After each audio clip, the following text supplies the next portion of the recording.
The moment my daughter Victoria slammed the door in my face, telling me I'd never see my grandchildren again, something inside me finally broke. For 45 years, I'd been the one who bent, who compromised, who sacrificed.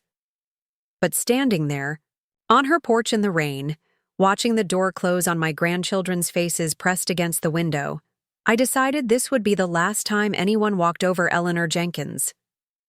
Before we jump back in, tell us where you're tuning in from, and if this story touches you, make sure you're subscribed, because tomorrow, I've saved something extra special for you.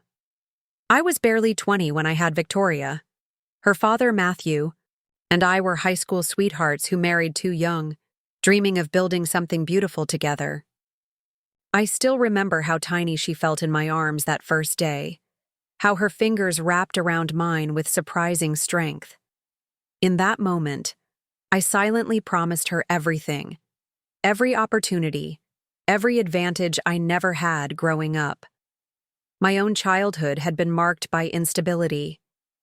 My mother worked 3 jobs after my father left, and we moved constantly, chasing affordable rent across 5 different states. I grew up knowing the particular shame of free lunch programs and secondhand clothes. I swore Victoria would never know that feeling. When Victoria was 3, Matthew's small construction business hit hard times during the recession. Bills piled up, and the tension in our home became unbearable. One morning, I discovered he'd cleared out our joint savings account, $4,300, every penny we had, and disappeared. The note he left simply read, "I can't do this anymore. I'm sorry." Suddenly, I was 23 with a toddler, no money, and an eviction notice. That's when I made my first major sacrifice. I dropped out of college, just 2 semesters shy of my teaching degree. My mother offered to let us move in with her, but her 1-bedroom apartment in Chicago wasn't big enough for 3 people. Instead, I took Victoria to Maplewood, a small town where housing was cheap, and found work as an administrative assistant at Westridge Academy, a private elementary school. The salary barely covered our needs, but the position came with a crucial benefit: a significant discount on tuition. Victoria could attend a prestigious school that would otherwise be completely out of reach for us. The headmistress, Mrs. Abernathy, took a particular interest in me. She was a stern, imposing woman in her 60s with steel gray hair and piercing blue eyes, but beneath her formal exterior lay unexpected kindness. "You have potential, Eleanor," she told me one afternoon, finding me crying in the supply closet. After Victoria had been invited to a classmate's birthday at an expensive horseback riding camp we couldn't afford. Life has dealt you difficult cards, but how you play them will determine everything. Over the next 15 years, I worked tirelessly at Westridge.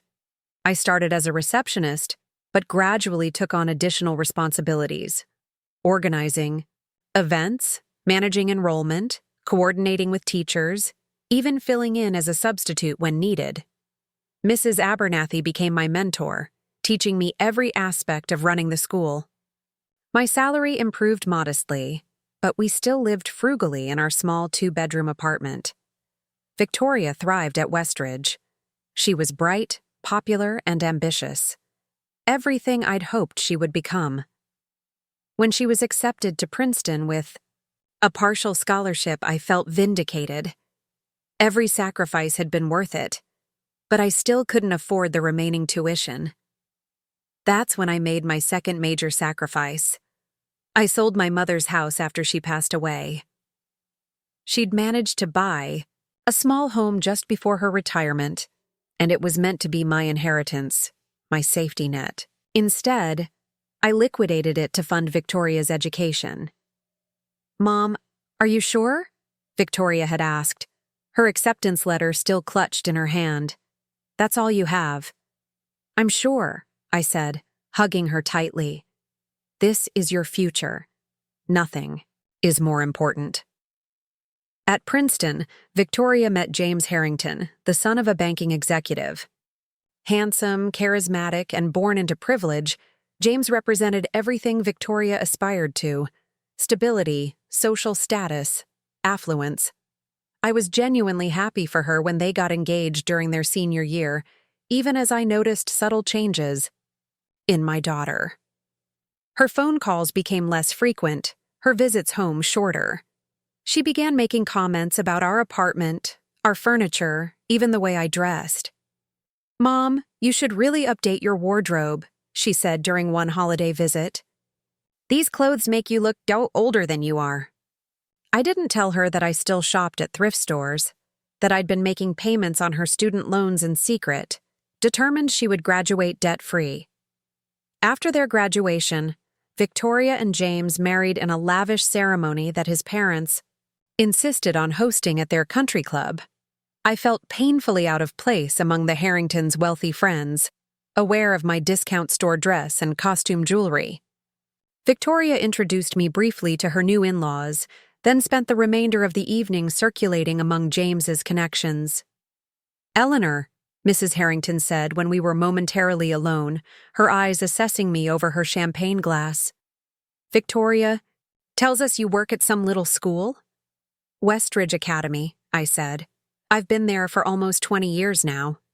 "How dedicated," she replied, her tone making the word sound like a character flaw. "Though I imagine the pay is dreadful. If you ever need help—" "I'm quite comfortable, thank you," I interrupted, mustering my dignity. She smiled thinly. "Of course you are." As Victoria and James settled into married life in their upscale neighborhood, I saw her less and less. When she announced her first pregnancy, I was overjoyed. A grandchild, a new chapter, a chance to heal the growing distance between us. Emma was born on a crisp October morning. I took an unpaid leave from work to help during those first few weeks, cooking, cleaning, and caring for the baby while Victoria recovered. But rather than bringing us closer, this time revealed just how far apart we'd grown. "Mom, you're not sterilizing the bottles properly," Victoria scolded one evening. "And please don't use those old swaddling techniques. We follow the Harrington method now." The Harrington method, I would learn, referred to the parenting philosophy espoused by James's mother, who had published a self-help book on the subject. Victoria treated these guidelines as gospel, dismissing my own experience as outdated and provincial. When my leave ended, Victoria hired a professional nanny, a young woman with a degree in early childhood development and an impressive resume. I was relegated to occasional weekend visits, where I watched from the sidelines as my granddaughter grew. 2 years later, Victoria had twins, Olivia and Alexander. I again offered to help, but Victoria gently declined. "The nanny has it covered, Mom. Besides, you need to focus on work. Aren't you trying to save for retirement?" I was indeed. At 62, I should have been preparing to step back from full-time work, but my finances had never recovered from funding Victoria's education. Each month, I put aside a small amount, knowing it wouldn't be nearly enough. What Victoria didn't know was that Mrs. Abernathy had passed away 3 years earlier, leaving behind a remarkable gift. For 2 decades, she had been quietly investing on my behalf, building a fund that had grown to nearly $7 million, and she had named me as her successor, not just to this fortune, but to ownership of Westridge Academy itself. "Eleanor has been the heart of this institution," her will stated. "She understands what Westridge truly means to this community, and I trust her to carry its legacy forward." When the lawyers informed me, I was stunned. Mrs. Abernathy had always lived modestly, giving no indication of her substantial wealth. I learned she had inherited a chemical patent from her late husband that had generated millions over decades. I kept this information private, partly out of respect for Mrs. Abernathy's own discretion, but also from a desire to see how people would treat me if nothing appeared to change. I continued living in my apartment and driving my 10-year-old car. The only person who knew was my lawyer, Benjamin Waters, who helped me establish the necessary legal frameworks to assume ownership of the school. "You realize you could retire immediately," he said during one of our meetings. "Travel the world, buy a mansion, never work another day? I shook my head. The school is Mrs. Abernathy's legacy. I won't abandon it. What I didn't say was that my modest lifestyle had become a habit, a comfort. Without Victoria and her family, my work at Westridge was the center of my life. The students, teachers, and parents formed a community that valued me for my contributions, not my bank account. As the twins approached school age, Victoria and James faced a decision about their education. Westridge Academy had the best reputation in the area, but there was a 3-year waiting list for admission. Victoria called me one evening, her voice uncharacteristically hesitant. "Mom, I was wondering if you might have any connections at Westridge? The twins need to start kindergarten next year, and we really want them at the best school." It was the first time in years Victoria had acknowledged that my position might be valuable. I felt a glimmer of hope. Preparing and narrating this story took us a lot of time, so if you are enjoying it, subscribe to our channel. It means a lot to us. Now back to the story. "I might be able to help," I said carefully. "Let me see what I can do." I arranged for Victoria, James, and the twins to tour the school the following week. They were greeted by the new headmaster, Dr. Reynolds, whom I had personally selected after Mrs. Abernathy's passing. He was unaware of my ownership, believing I was simply a long-time administrative director. "The Jenkins twins," he said warmly, reviewing their application. "I see your grandmother has been with us for quite some time, Mrs. Harrington. We always appreciate our Westridge family connections, but I'm afraid our waiting list policy is quite strict." Victoria's smile faltered. "Surely there must be some flexibility. My husband's family makes substantial donations to educational institutions." Dr. Reynolds glanced at me, then back to Victoria. "We evaluate all applicants on the same criteria, regardless of potential donations. However," he added, noting her disappointment, "we do have a legacy consideration for children of alumni. As Ms. Jenkins' daughter, your children would qualify." Relief washed over Victoria's face.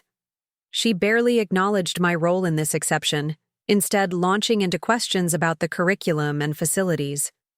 As they toured the campus, I noticed how at ease the twins seemed, especially Emma, now 5, who trailed behind with me.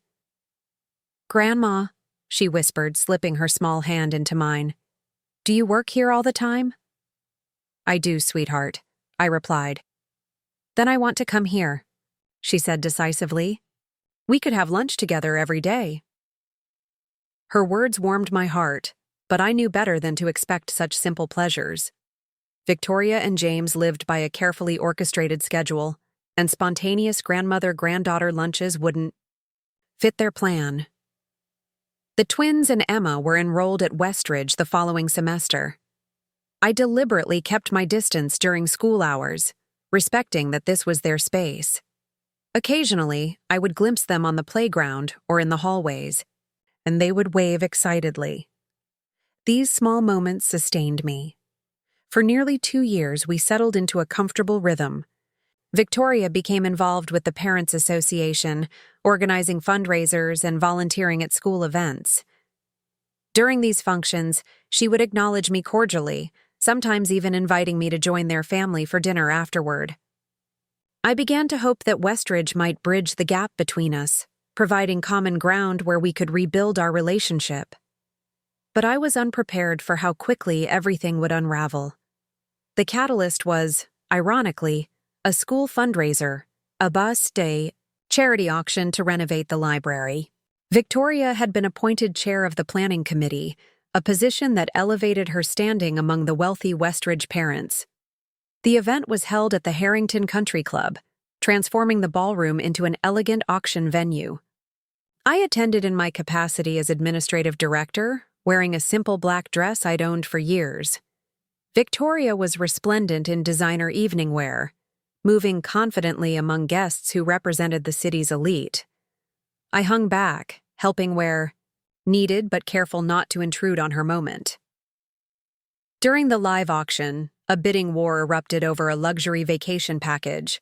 Victoria's mother-in-law, Margot Harrington, raised her paddle repeatedly, clearly determined to win. When the bid reached $15,000, she turned to me with a smile that didn't reach her eyes. "Eleanor, aren't you going to bid? Oh, that's right. This is probably beyond your means." Several nearby parents chuckled. I felt my face flush but maintained my composure. "The school appreciates all contributions, large and small," I replied evenly. Victoria witnessed this exchange but said nothing, her smile frozen in place. Later, as the event wound down, I overheard her speaking to Margot in a quiet corner. "I'm so sorry about that," Victoria was saying. "Mom's always been, well, you know. That administrative job is the best she could do after dropping out of college. She means well." Margot patted her arm. "Darling, you've risen above your circumstances admirably. No one would ever guess your background, the way you carry yourself now." I slipped away before they could see me, a painful knot forming in my chest. That night, I made a decision. After nearly 3 decades in the shadows, it was time to step into the light as Westridge's owner. The following Monday, I would meet with my lawyer to prepare the announcement. But before I could implement this plan, disaster struck. The next morning, my phone rang at 6 a.m. It was James, his voice tight with anger. "Eleanor, what the hell have you been telling the twins about? Victoria's childhood?" Confused and still half asleep, I struggled to understand. "Nothing, James. What are you talking about?" "Alexander came home yesterday talking about how his mommy used to be poor, how you sacrificed everything so she could go to fancy schools. He said his teacher told him you were a true hero who gave up your education and future for your daughter." My heart sank. The previous week, Westridge had held a Family Heroes event where students shared stories about inspirational relatives. Alexander's teacher, Ms. Winters, was a longtime colleague who knew my history with Victoria. "James, I didn't put Alex up to this. The children were asked to talk about family members they admire." "Save it," he cut in. "Victoria is humiliated. Do you have any idea what this does to our standing in the community? Her mother-in-law heard about it at her book club this morning." "It's the truth, James," I said quietly. "I don't see why Victoria should be ashamed of where she came from." "Because it's not the narrative we've established," he snapped. "Victoria has worked hard to build the right connections, the right image. We don't need your working class hero story undermining that." Before I could respond, I heard Victoria's voice in the background, demanding the phone. "Mom," she said, her voice cold and controlled, "I trusted you with my children's education, and this is how you repay me? By turning them against me? By making me look like some charity case?" "Victoria, sweetheart, I don't want to hear it. I've spent my entire adult life trying to distance myself from that apartment, from watching you count pennies at the grocery store, from the pitying looks when other mothers realized you were a single parent." Her words cut deeper than any knife. "You're ashamed of me," I whispered. "I'm ashamed of how you're using my children to boost your ego," she retorted. "Well, it stops now. The twins and Emma won't be returning to Westridge, and until you learn some boundaries, you won't be seeing your grandchildren at all." The line went dead. I sat on the edge of my bed, phone still clutched in my hand, as the weight of her words crashed over me. My own daughter had just excised me from her life, and worse, from my grandchildren's lives, because I represented a past she wanted to erase. For 3 days, I moved through my routine like a ghost. I called Victoria repeatedly, but my calls went straight to voicemail. I drove to their house, only to find no one answered the door, though cars were clearly in the driveway. I even tried contacting James's office, but was told he was unavailable. On the 4th day, Dr. Reynolds called me into his office. His expression was grave. "Eleanor, I've received a strongly worded email from the Harringtons. They're withdrawing their children from Westridge, effective immediately. Moreover, they're threatening legal action against the school and specifically against Ms. Winters for what they're calling inappropriate disclosure of private family information to other students. I sank into a chair. They can't be serious. Alexandra simply shared that his mother grew up with less advantage than he has. How is that grounds for a lawsuit? They're claiming defamation and intentional infliction of emotional distress, he said, sliding a printed email across the desk. According to this, Victoria Harrington has built her social and professional reputation on certain assumptions about her background. They believe Ms. Winters deliberately undermined that narrative. Reading through the legal threats, I felt something shift inside me. For decades, I had protected Victoria, sacrificed for her, remained silent when she gradually erased me from her narrative. And now, she was not only cutting me off, but threatening the school that had given her every advantage. Dr. Reynolds, I said, my voice steadier than I expected. I believe it's time I shared something with you. Over the next hour, I explained my true relationship to Westridge Academy, that I was not merely an administrative director, but the owner and primary benefactor of the school. I showed him the legal documentation and outlined the circumstances of Mrs. Abernathy's bequest. His astonishment gave way to understanding. So all these years, you've allowed everyone to believe you were just an employee? Even your own family? I wanted to be valued for my contributions, not my bank account, I explained. And frankly, I wasn't ready for how it might change people's perceptions. And now, I took a deep breath. Now I think it's time for the truth. All of it. That afternoon, Benjamin Waters arrived at Westridge to help formulate our response to the Harringtons' threats. We drafted a carefully worded letter, revealing my ownership of the school and dismissing their legal claims as baseless. I should deliver this personally, I told Benjamin. Victoria needs to hear this from me. He looked concerned. Eleanor, are you sure? This might escalate the situation. I'm done hiding, I said firmly. For 30 years, I've lived in the shadows to protect Victoria's pride. Look where that's gotten me. With the letter in hand, I drove to the Harrington residence. This time, when no one answered the doorbell, I didn't retreat. Instead, I sat on the front steps, prepared to wait as long as necessary. After 20 minutes, the door finally opened. Victoria stood there, her expression a mixture of anger and surprise. Mom, what are you doing? I told you we need space. Space is one thing, I replied, standing up. Threatening legal action against people who have only ever supported you is another. She glanced nervously at the neighboring houses. You shouldn't be here. If you don't leave, I'll have to call. The police? I finished for her. Go ahead. I'm sure they'd be interested to hear how you're planning to sue a school for allowing a child to express admiration for his grandmother. Victoria's composure cracked slightly. You don't understand what's at stake here. James's mother is on the board of the country club, the symphony, the children's hospital. Our social standing affects everything. The twins' future connections, James's business prospects. I can't have people looking at me like what, Victoria? Like someone who overcame challenges? Like someone whose mother worked herself to the bone to give her every advantage? What exactly are you ashamed of? I'm not having this conversation on my front porch, she hissed, then reluctantly stepped aside. 5 minutes. Inside, the house was immaculate, a showcase of wealth and taste.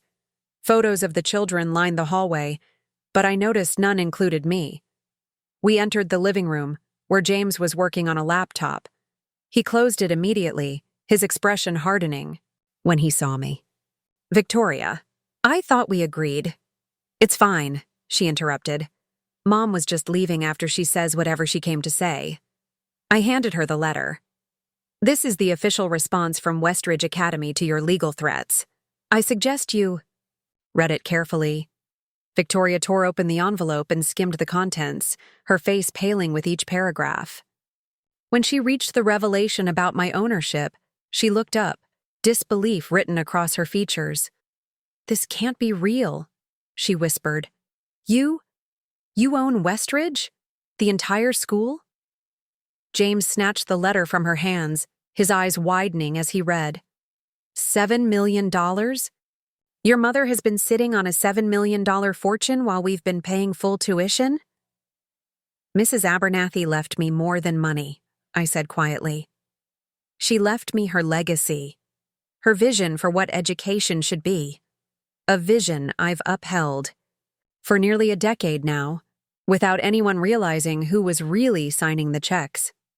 Victoria sank onto the sofa, her carefully constructed world visibly crumbling around her. "Why didn't you tell me?" "Would it have mattered?" I asked.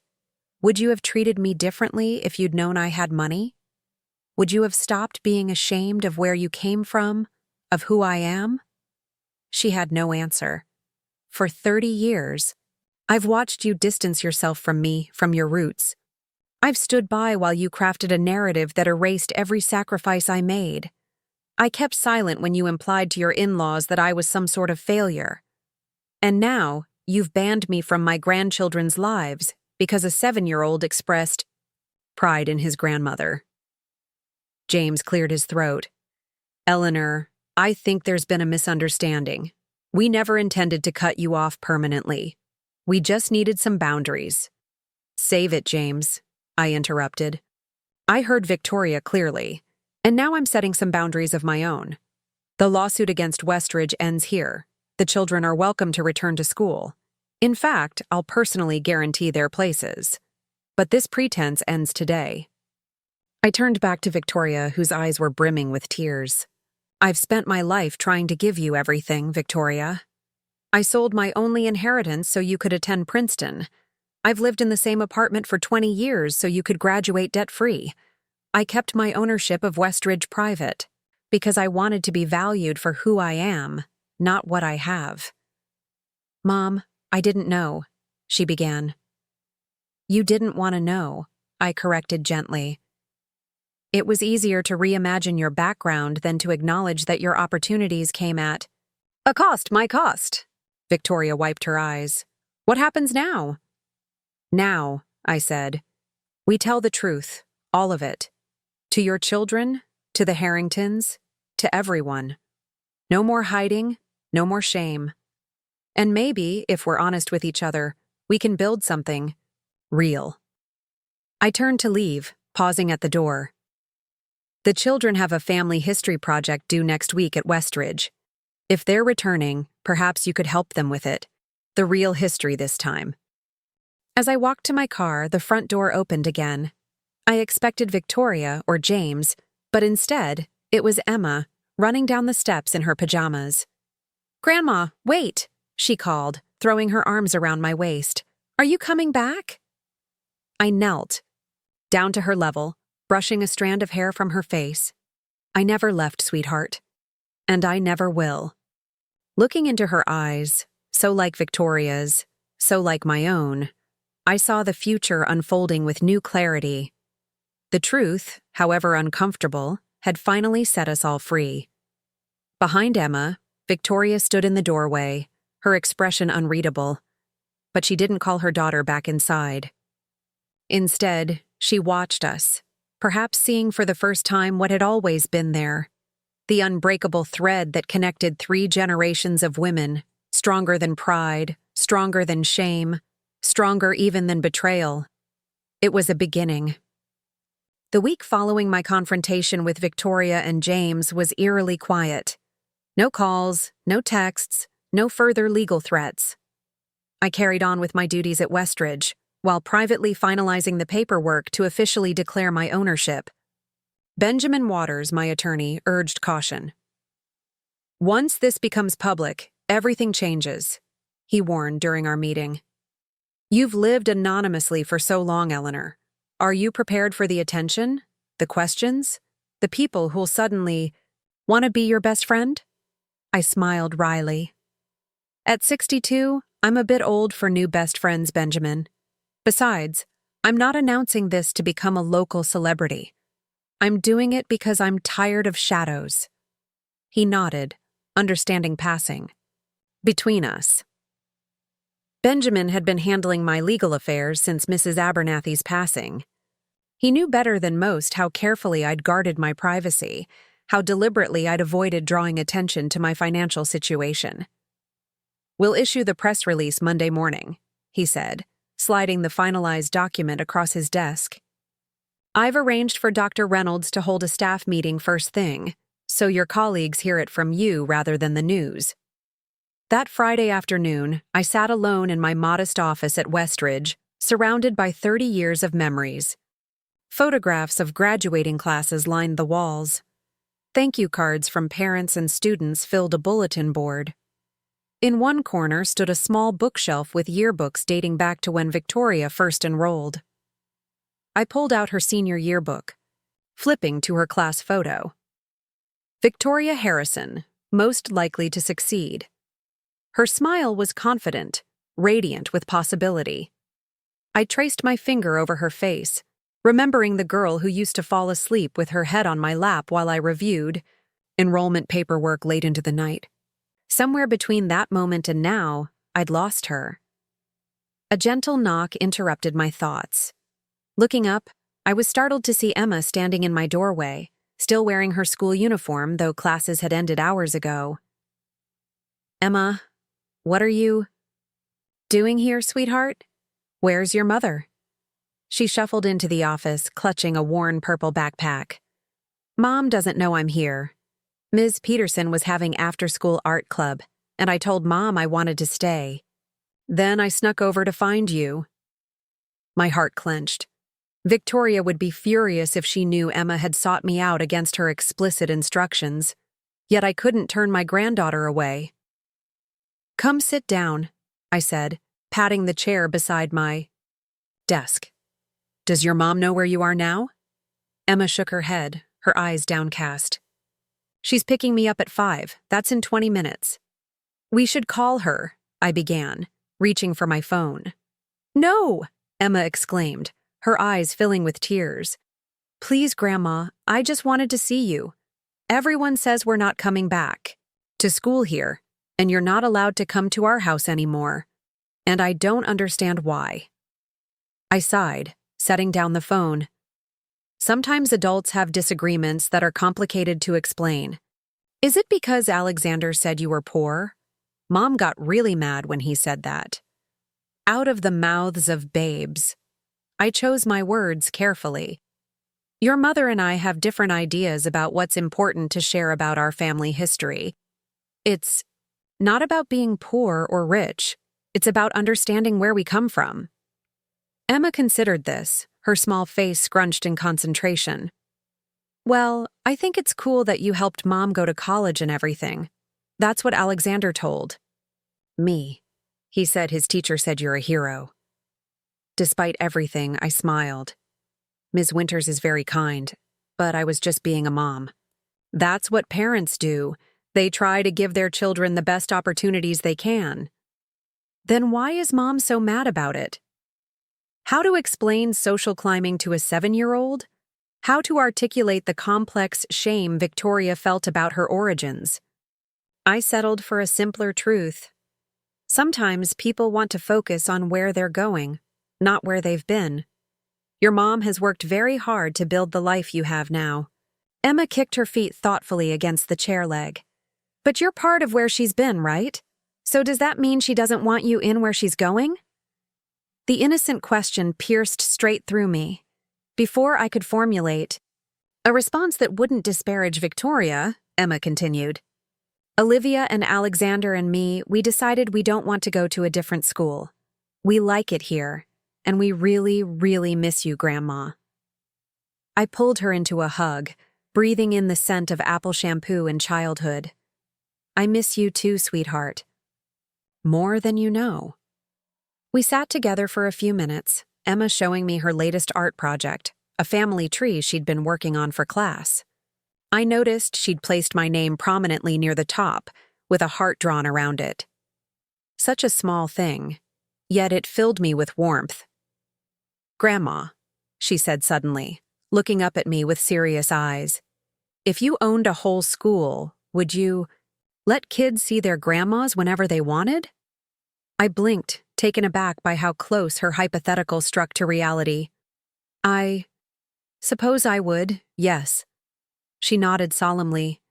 "That's what I thought. Grown-ups should be more sensible." A buzz from my phone interrupted us. A text from the front office. "Victoria Harrington has arrived early to pick up Emma Peterson. She's quite agitated, saying Emma isn't at art club." My stomach dropped. "Emma, we need to get you to the front office right away. Your mom is here looking for you." Her lower lip trembled. "Am I in trouble?" "Let me handle it," I assured her, taking her hand. "Just remember that your mom loves you very much, even when she's upset." We walked quickly through the empty corridors, Emma's small hand clutching mine tightly. As we rounded the corner, to the reception area, I spotted Victoria pacing frantically, her phone pressed to her ear. "Search the entire campus if necessary," she was saying. "My daughter is 7 years old. She can't just vanish." She turned, seeing us, and her face transformed from panic to fury in an instant. She ended her call and strode toward us, high heels clicking aggressively against the tile floor. "Emma Catherine Harrington, do you have any idea how worried I've been? The art teacher said you never showed up to her class." Emma shrank against my side. "I'm sorry, Mom. I just wanted to see Grandma." Victoria's gaze snapped to me, her eyes narrowing. "So you've been with her this whole time? After I explicitly told you?" "Victoria," I interrupted firmly, "Emma sought me out on her own. The moment I realized you didn't know where she was, I was bringing her to find you." "Don't," she hissed, grabbing Emma's wrist and pulling her. "Away from me. Don't you dare act like you're being reasonable now. You've been undermining me at every turn." "That's not true, and you know it." "Isn't it? First you allow that teacher to turn my children against me with stories about my difficult upbringing. Then you encourage Emma to disobey me by coming to see you behind my back." "Mom, ow," Emma whimpered. "You're squeezing too hard." Victoria immediately loosened her grip but maintained her stern expression. "We're going home now, Emma. Say goodbye." Emma looked up at me, tears welling in her eyes. "Bye, Grandma." "Goodbye, sweetheart," I said softly. "Remember what I told you." As Victoria marched Emma toward the exit, I called after her. "Victoria, please, this doesn't have to be this way. Whatever issues are between us, don't let them affect the children." She paused at the door, her back rigid. Without turning around, she replied coldly, "You'll be hearing from our attorney. We're filing for a restraining order." After they left, I sank into one of the reception area chairs, trembling slightly. A restraining order. My own daughter wanted legal protection from me, as if I were dangerous. The reception secretary, Mrs. Diaz, approached cautiously. "Ms. Jenkins, are you all right?" I nodded mechanically. "Fine, thank you, Rosita. Just a family disagreement." She hesitated, then said gently, "Family is complicated. My mother and I didn't speak for 3 years after my divorce. Now she babysits my children every weekend." "What changed?" I asked. She smiled sadly. "We both finally admitted we were more important to each other than being right." I pondered her words as I drove home that evening. Was that what this conflict with Victoria had become? A battle to be right? Had I been so focused on defending my choices that I'd lost sight of what really mattered? The weekend passed in a blur of preparations for Monday's announcement. Benjamin called twice to confirm details for the press release. Dr. Reynolds emailed the staff meeting agenda for my review. Through it all, I moved as if underwater, my thoughts continually circling, back to Victoria's threat of a restraining order. Sunday evening, as I was reviewing my notes for the staff announcement, my doorbell rang. Checking the peephole, I was shocked to see James standing in the hallway, looking uncharacteristically disheveled. I opened the door cautiously. James? Eleanor? He nodded stiffly. May I come in? I stepped aside, allowing him into my apartment. His eyes swept over my modest living room, the secondhand furniture, the faded curtains, the ancient television. Nothing had changed since Victoria lived here as a teenager. Victoria doesn't know I'm here, he said, declining my offer to sit. If she found out I came to see you, especially after what happened with Emma. I understand, I replied, though I didn't. Why would James, who had always followed Victoria's lead in family matters, suddenly defy her by coming here? He paced the small space, hands thrust deep in his pockets. I need to understand something, Eleanor. This letter from your lawyer, about you owning Westridge, is it legitimate? Yes, I said simply. Every word. So you've had millions of dollars all this time. It wasn't a question. Since Mrs. Abernathy passed, yes. James shook his head incredulously. And you've been living in this place? Driving that beat-up car? Working as a school administrator when you could have been on a beach in Bali? I never wanted Bali, I replied. I wanted purpose.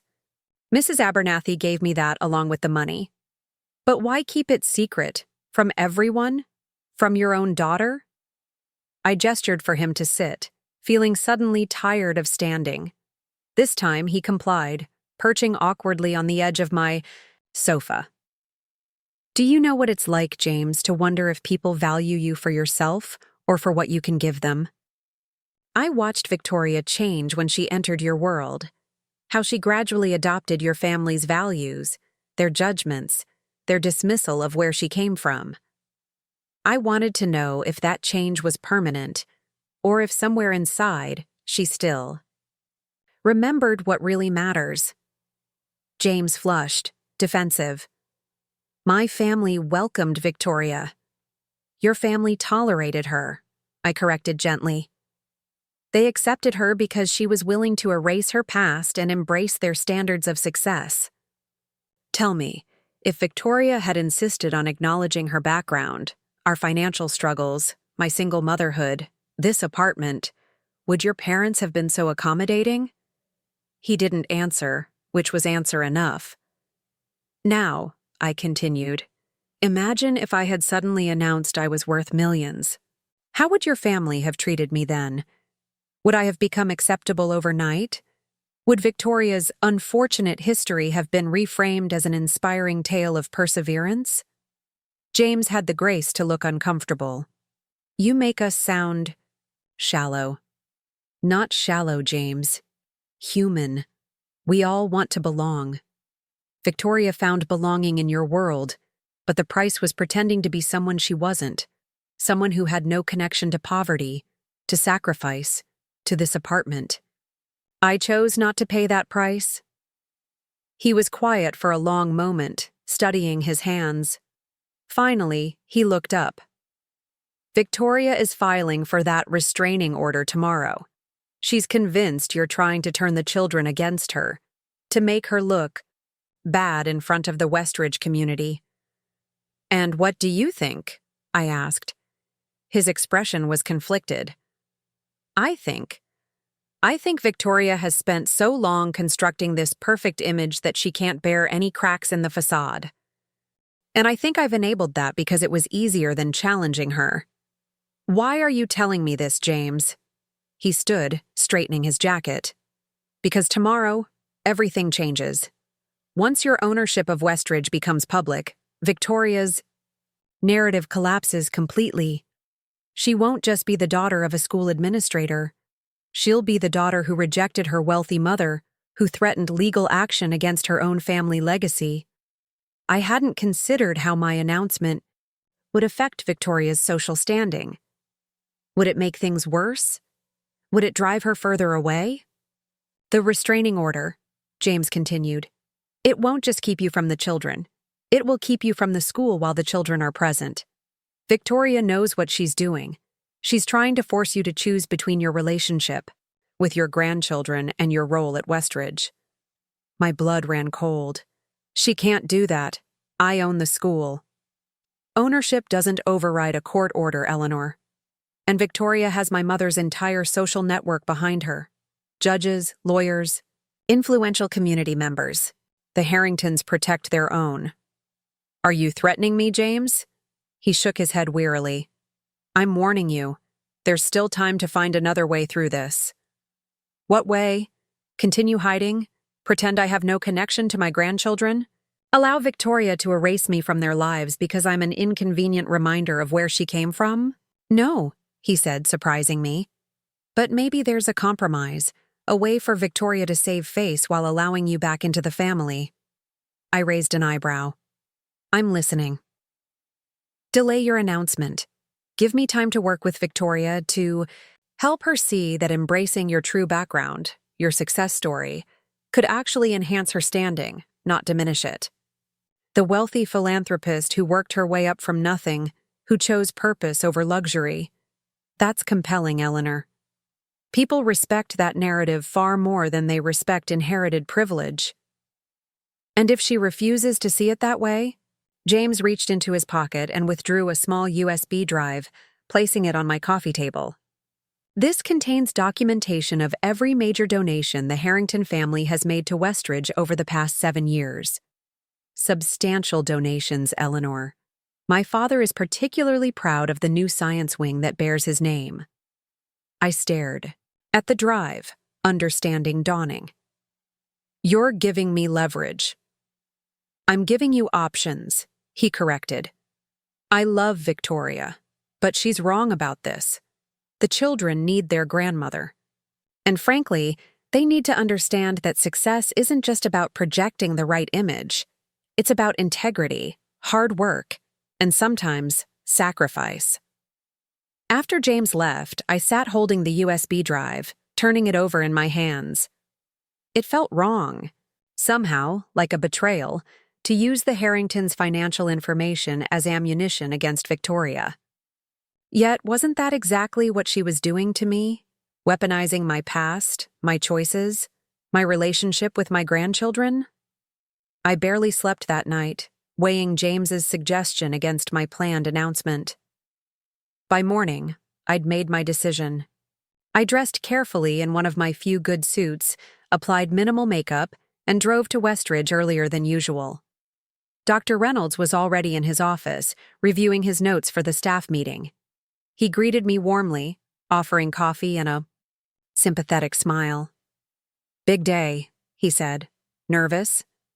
A bit, I admitted. But it's time. As faculty and staff began gathering in the conference room, I felt a strange calm settle over me. Whatever happened next, I would face it honestly. No more shadows, no more half-truths. The room quieted as Dr. Reynolds called the meeting to order. Thank you all for coming early this morning. As you know, Westridge Academy has undergone significant changes since Mrs. Abernathy's passing. Today, we have an important announcement about the school's leadership and future direction. He nodded to me, and I stepped forward, scanning the familiar faces of colleagues I'd worked alongside for decades. Ms. Winters, Alexander's teacher, gave me an encouraging smile, unaware of the storm her innocent class project had unleashed.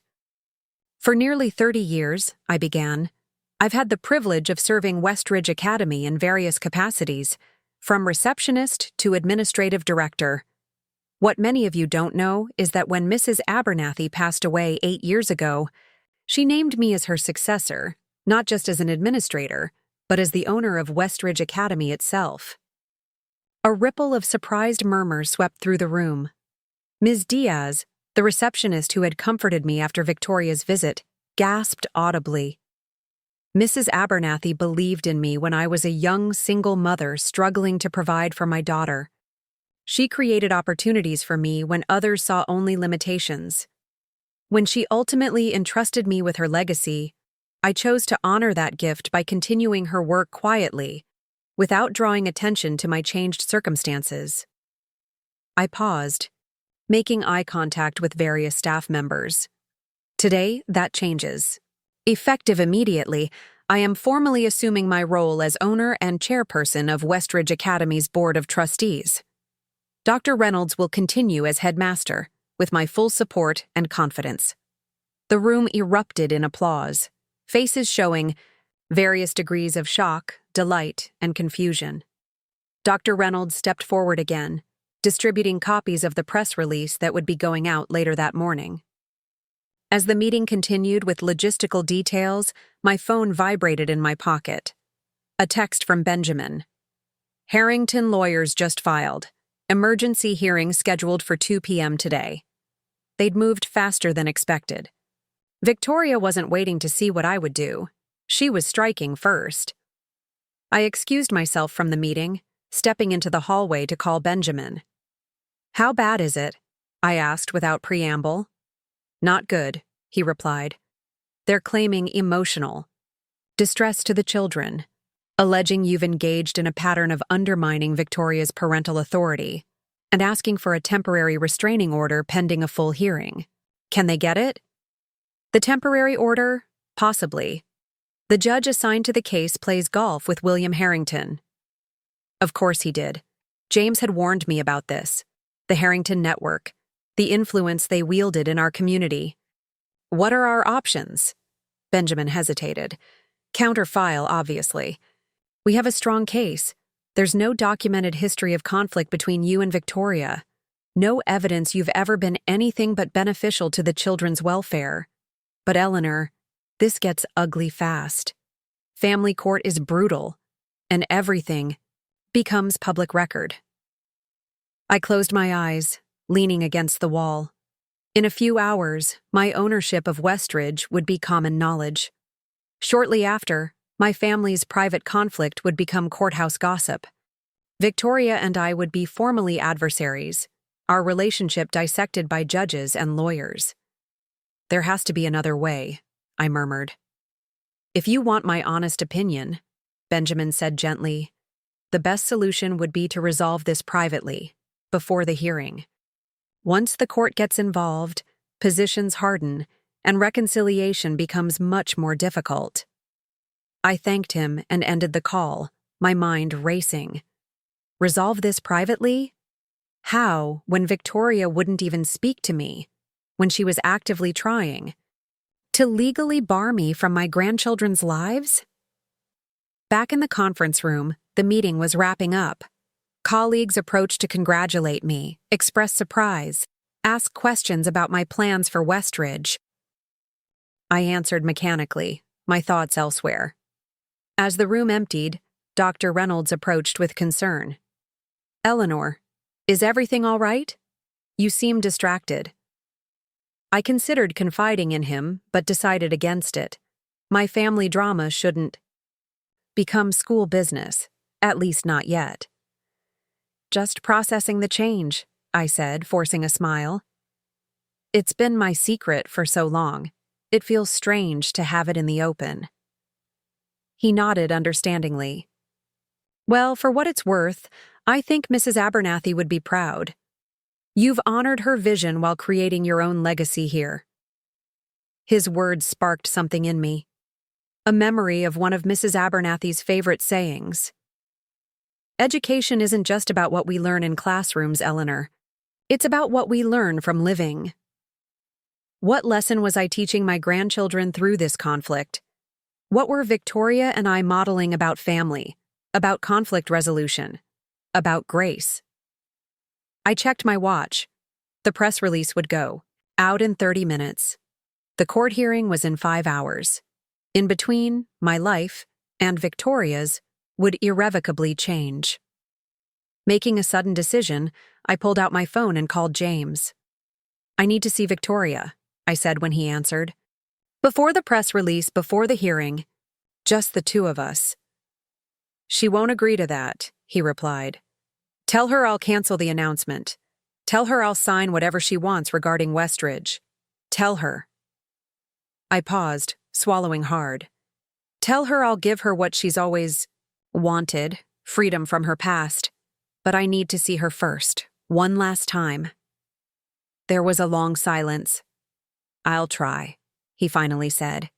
An hour later, I sat in my office, the press release temporarily suspended, awaiting word from James. My colleagues were confused by the delayed announcement, but Dr. Reynolds had covered admirably, citing last-minute legal details. Just as I was losing hope, my phone rang. Victoria. "Mom," she said, her voice tight. "James says you want to meet." "Yes," I confirmed. "Just you and me. No lawyers, no accusations. Just a mother and daughter trying to find a way forward." "There is no way forward," she said flatly. "You've made that impossible." "Victoria, please, before you shut the door completely, hear me out.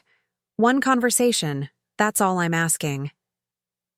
She was quiet for so long I thought she'd hung up. Finally, she sighed. "Fine. I can meet at noon at the cafe across from your lawyer's office. I have the hearing at 2, so this needs to be brief." "Thank you," I said, relief washing over me. "I'll be there." The cafe was nearly empty when I arrived. Just before noon. I chose a table in the corner, away from windows and other patrons. Victoria entered precisely at 12, her expression guarded. She wore a tailored suit and pearls, court attire, I realized. She was taking this hearing very seriously. "Victoria," I greeted her, resisting the urge to reach for her hand. "Thank you for coming." She sat stiffly, placing her purse on the table between us like a barrier. "James said you'd cancel the press release. Has that been done?" "Temporarily postponed," I clarified. "The rest depends on our conversation today." Her mouth tightened. "I don't see what there is to discuss. You kept your wealth a secret while watching me struggle to maintain our standing in James's world. You allowed the children to hear stories that undermine my position as their mother.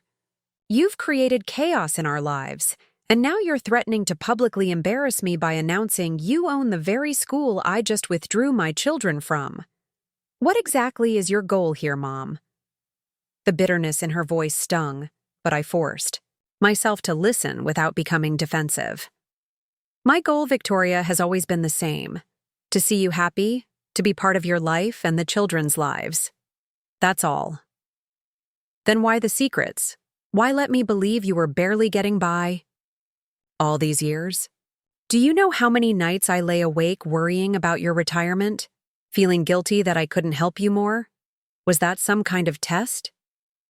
I hadn't considered that angle, that my hidden wealth might have caused Victoria genuine concern for my welfare. "It wasn't a test," I said quietly. "After Mrs. Abernathy died, I needed time to adjust to my new circumstances. By the time I felt ready to share the truth, you were so embedded in the Harrington world, so different. I was afraid." "Afraid of what?" she demanded. "Afraid that if you knew I had money, it would be the only thing you valued about me. Afraid that the Harringtons would suddenly find me acceptable, not because I was your mother, but because I was wealthy. Afraid that money would become the only language left between us." Victoria's expression softened slightly. "That's not fair. I've never cared about money for its own sake." "Haven't you? You married into wealth, Victoria. You adopted their values, their judgments, their way of life. When Emma asked me why you were angry about Alexander mentioning our past, do you know what she said? She asked if you were ashamed of where you'd been, if that meant you didn't want me in where you were going." Victoria flinched. "She's 7. She doesn't understand." "Children understand more than we give them credit for.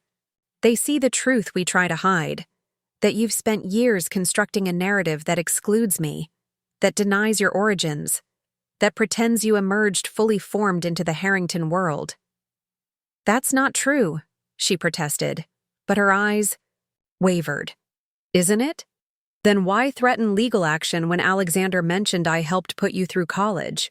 Why ban me from the children's lives for being honest about our history? Why file for a restraining order to keep me away from my own school?" Victoria stared at her hands, her composed facade cracking. "You don't understand what it's like," she whispered. To always feel like you don't quite belong. To know people are judging you, looking for evidence that you're not really one of them. Every time the children mention where I came from, every time they talk about their grandmother who works at the school, I see the looks, the whispers. My heart ached for her. Victoria, those people aren't worth your energy, let alone your identity. Easy for you to say, she snapped, defensive again. You don't have to navigate their world. Your life is simple, straightforward. I almost laughed at the irony. My life has never been simple, Victoria. I've spent 30 years walking a tightrope, trying to give you everything without making you feel indebted, trying to be present without being intrusive, trying to matter to you for who I am, rather than what I can provide. Tears filled her eyes, surprising me. Victoria rarely showed vulnerability, especially in public. I never asked you to sacrifice everything, she said, her voice breaking slightly. I never wanted you to put your life on hold for me. I know you didn't, I said gently. But that's what mothers do. We make choices for our children, hoping they're the right ones. Sometimes we get it wrong. She dabbed at her eyes with a napkin, careful not to smudge her makeup. So, where does that leave us?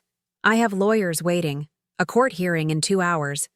You have a press release ready to announce you own Westridge. We're on a collision course, Mom. It doesn't have to be that way, I said, reaching into my bag. I withdrew a folder and placed it between us. This contains 2 documents. The first is a formal agreement transferring ownership of Westridge Academy to a nonprofit educational foundation. The second names you as the foundation's executive director, with full authority over the school's operations and finances. Victoria stared at the folder, visibly stunned. What are you saying? I'm saying Westridge can be yours, Victoria. You can reshape it according to your vision. You can ensure the twins and Emma receive the best education possible. You can build a legacy that honors both your past and your future. Why would you do this? She asked suspiciously. Because I'm tired of fighting. Because I want my grandchildren in my life. Because despite everything, you're my daughter, and I believe in you. She opened the folder hesitantly, scanning the documents with growing astonishment. There's no catch? No conditions? Just one, I said, meeting her gaze steadily. Drop the restraining order. Allow me to be a grandmother to the children, on whatever terms make you comfortable. I won't interfere with your parenting. I won't contradict your decisions. I just want to be present in their lives. Victoria closed the folder, her expression unreadable. And if I refuse? I took a deep breath. This was the moment of truth, the line I had decided I would not cross. Then the press release goes out at 1 o'clock. By the time we reach the courthouse, everyone in this town will know that you're seeking to legally bar your mother, the owner of Westridge Academy, the woman who sacrificed everything to give you opportunities, from seeing her grandchildren. You're blackmailing me, she said, her voice hollow. No, Victoria. I'm fighting for my place in this family. For the first time in 30 years, I'm putting myself first. She was silent for a long moment, her fingers tracing the edge of the folder. Finally, she looked up, a complexity of emotions in her eyes. You know what's ironic?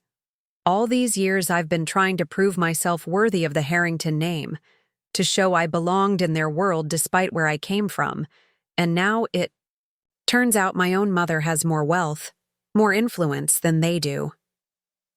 I smiled sadly. Money isn't power, Victoria. Love is. That's what I've been trying to tell you all along. She stood abruptly, gathering her purse and the folder. I need to think. I need to talk to James. The press release is scheduled for 1, I reminded her gently. Victoria nodded, already reaching for her phone.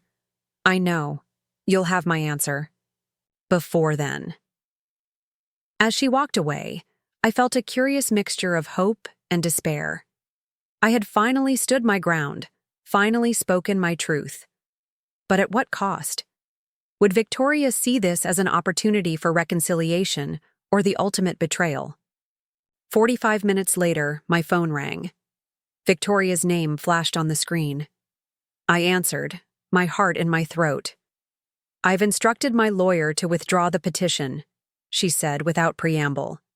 "The hearing is cancelled." Relief flooded through me. "Thank you, Victoria." "Don't thank me yet," she replied, her voice carefully controlled. "I've reviewed your proposal. I have some amendments." "I'm listening." "First, I want you to remain involved with Westridge, not as an employee, but as founder and chairperson emeritus of the foundation. Your experience, your connection to Mrs. Abernathy's vision, the school needs that." I was genuinely surprised. "You want me to stay?" "Second," she continued, ignoring my question, "I want a formal family dinner once a week. The children miss you. Emma hasn't stopped crying since I told her she couldn't see you anymore." "Victoria..." "Third," her voice softened slightly, I want us to try again. Not just for the children's sake, but for ours. I've been angry for a long time, Mom. Angry that you sacrificed so much. Angry that I couldn't give you the life you deserved. Angry that I felt caught between two worlds. But I'm tired of being angry. Tears welled in my eyes. "I'm tired too, sweetheart." "So, no press release," she said firmly. "No dramatic public announcements. We do this quietly, privately. A family matter, not a community spectacle. Can you agree to that?" "Yes," I said without hesitation. "That's all I ever wanted." There was a pause. Then Victoria added, almost tentatively, "The Harringtons are hosting a benefit for children's literacy next month. As the new executive director of the Westridge Foundation, I'd need to attend. Would you consider coming as my guest?" I understood what she was offering, a public reconciliation, an acknowledgement of our connection in front of the very people she'd once hidden me from. "I'd be honored," I said simply. "Good," she replied, her businesslike tone returning. "I'll have my assistant send you the details. And Mom?" "Yes?" "Wear something nice, not that beige suit you've had since I was in high school." I laughed, recognizing the olive branch for what it was. "I think I can manage that." After we hung up, I sat for a long moment, absorbing the magnitude of what had just happened. The restraining order was withdrawn. Victoria had accepted my offer, with revisions that suggested she wanted me in her life, not just the children's. For the first time in years, I felt a glimmer of hope that we might find our way back to each other. I called Benjamin to relay the developments, then Dr. Reynolds to cancel the press release permanently. As I was leaving the cafe, my phone chimed with a text from Victoria. "Emma wants to know if you'll come over for dinner tonight. Can you make it?" I smiled, typing my response with suddenly trembling fingers. "I'll be there. Tell her Grandma can't wait to see her." Outside, the spring afternoon was unexpectedly beautiful, cherry blossoms dotting the trees, sunlight warming the pavement. As I walked to my car, I thought about Mrs. Abernathy, about the legacy she had entrusted to me, about the lessons I had learned through this painful journey. Sometimes the greatest power lies not in what we possess, but in what we're willing to give away. Sometimes the most important truth is the one we've been afraid to speak. And sometimes the path back to family lies through letting go of the very things we thought we needed to hold on to. Victoria and I had a long road ahead. Years of misunderstandings and hurt feelings to navigate, new boundaries to establish, a relationship to rebuild. But for the first time, I believed we would walk that road together, side by side rather, than worlds apart. That evening, I stood on Victoria's doorstep with a small bouquet of daisies, Emma's favorite, and a nervous flutter in my stomach that reminded me of first dates and job interviews. The door swung open before I could ring the bell, and Emma launched herself into my arms. Grandma, you came, she exclaimed, squeezing me with surprising strength for a 7-year-old. Of course I did, sweetheart, I said, hugging her back. I promised, didn't I? Behind her, the twins peered curiously from the foyer. Alexander waved shyly, while Olivia maintained a more cautious distance. At 5, they were still forming their own personalities. Alexander thoughtful and observant. Olivia fiercely independent. Come in, Mom, Victoria called from somewhere inside. We're just setting the table. The Harrington home was exactly as I remembered it. Immaculate, tastefully decorated, and utterly impersonal. The kind of house featured in design magazines, where everything matched perfectly, but revealed nothing about the people who lived there. The only signs of life were the children's artwork magnetized to the refrigerator and a scattered trail of toys leading from the living room to the stairs. Victoria emerged from the kitchen wearing an apron over her designer clothes, her hair pulled back in a casual ponytail. She looked younger, more like the daughter I remembered.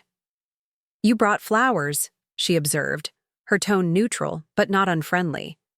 The kids can put them in water. Emma eagerly took the daisies. I'll do it. I know where the blue vase is. As the children disappeared into the kitchen, Victoria and I faced each other in the foyer, the afternoon's confrontation still hanging between us like an unfinished conversation. Thank you for inviting me, I said simply. She nodded, tucking a strand of hair behind her ear, a nervous gesture from childhood she'd never quite outgrown. James is working late. He sends his regards. I wondered if that was true or if James had tactfully recused himself from this first tentative family. Dinner. Either way, I was grateful for the chance to focus on Victoria and the children without navigating his presence as well. Can I help with anything? I offered. Victoria hesitated, then shrugged. Actually, yes. The pasta sauce needs stirring, and I'm still finishing the salad. In the kitchen, Emma was carefully arranging the daisies in a cobalt blue vase while the twins set the table with plastic plates decorated with cartoon characters, a sharp contrast to the formal china I'd seen Victoria use for dinner parties. Grandma's going to help with dinner, Victoria announced, and I noticed a subtle shift in the children's demeanor. A relaxing, as if my acceptance into this domestic scene had been officially sanctioned. As I stirred the simmering sauce, Victoria worked beside me, chopping vegetables for the salad. We moved around each other with the awkward dance of people relearning familiar choreography, occasionally bumping elbows or reaching for the same utensil. I haven't cooked for myself in ages, I admitted, tasting the sauce. It's usually just microwave meals or takeout. Victoria frowned. That's not healthy, Mom, especially at your age. My age? I laughed. I'm 62, not 82. She had the grace to look embarrassed. You know what I mean. You should take better care of yourself. The concern in her voice, however clumsily expressed, touched me. When was the last time Victoria had worried about my well-being rather than how I reflected on her? I'll keep that in mind, I said, adding a pinch more oregano to the sauce. Though, I might need some cooking lessons. You've become quite the chef. Victoria's expression softened. James's mother insisted I learn, said no Harrington wife served store-bought meals. And did you enjoy learning? I asked carefully. She considered this, as if the question had never occurred to her. Actually, yes. There's something satisfying about creating a meal from scratch, seeing everyone enjoy it. Like your father's lasagna, I said without thinking. Remember how he used to spend all day on Sundays making it? The whole apartment would smell like garlic and basil. I instantly regretted mentioning Matthew. Victoria rarely spoke of her father, and I'd learned long ago not to bring him up. But instead of shutting down, she surprised me. I do remember, she said quietly. That and his horrible singing while he cooked. What was that song he always played? The one about New York? Billy Joel, I supplied, relieved. He was obsessed with New York State of Mind. played it until the neighbors complained. Victoria smiled, a real smile that reached her eyes. God, I haven't thought about that in years. As we carried the food to the table, I wondered if this was what healing looked like. Small, shared memories gradually rebuilding the bridge between us. Dinner itself was chaotic in the way only meals with young children can be. Emma regaled me with elaborate stories about school projects and playground politics. Alexander asked thoughtful questions about my work at Westridge, while Olivia mostly observed, occasionally whispering comments to her mother. "Grandma," Alexander said suddenly, during a lull in conversation. "Are you rich now?" Victoria nearly choked on her water. "Alexander, that's not an appropriate question." "It's okay," I assured her, turning to my grandson. "That's a complicated question, Alexander. I have more money than I used to, but that doesn't necessarily make someone rich."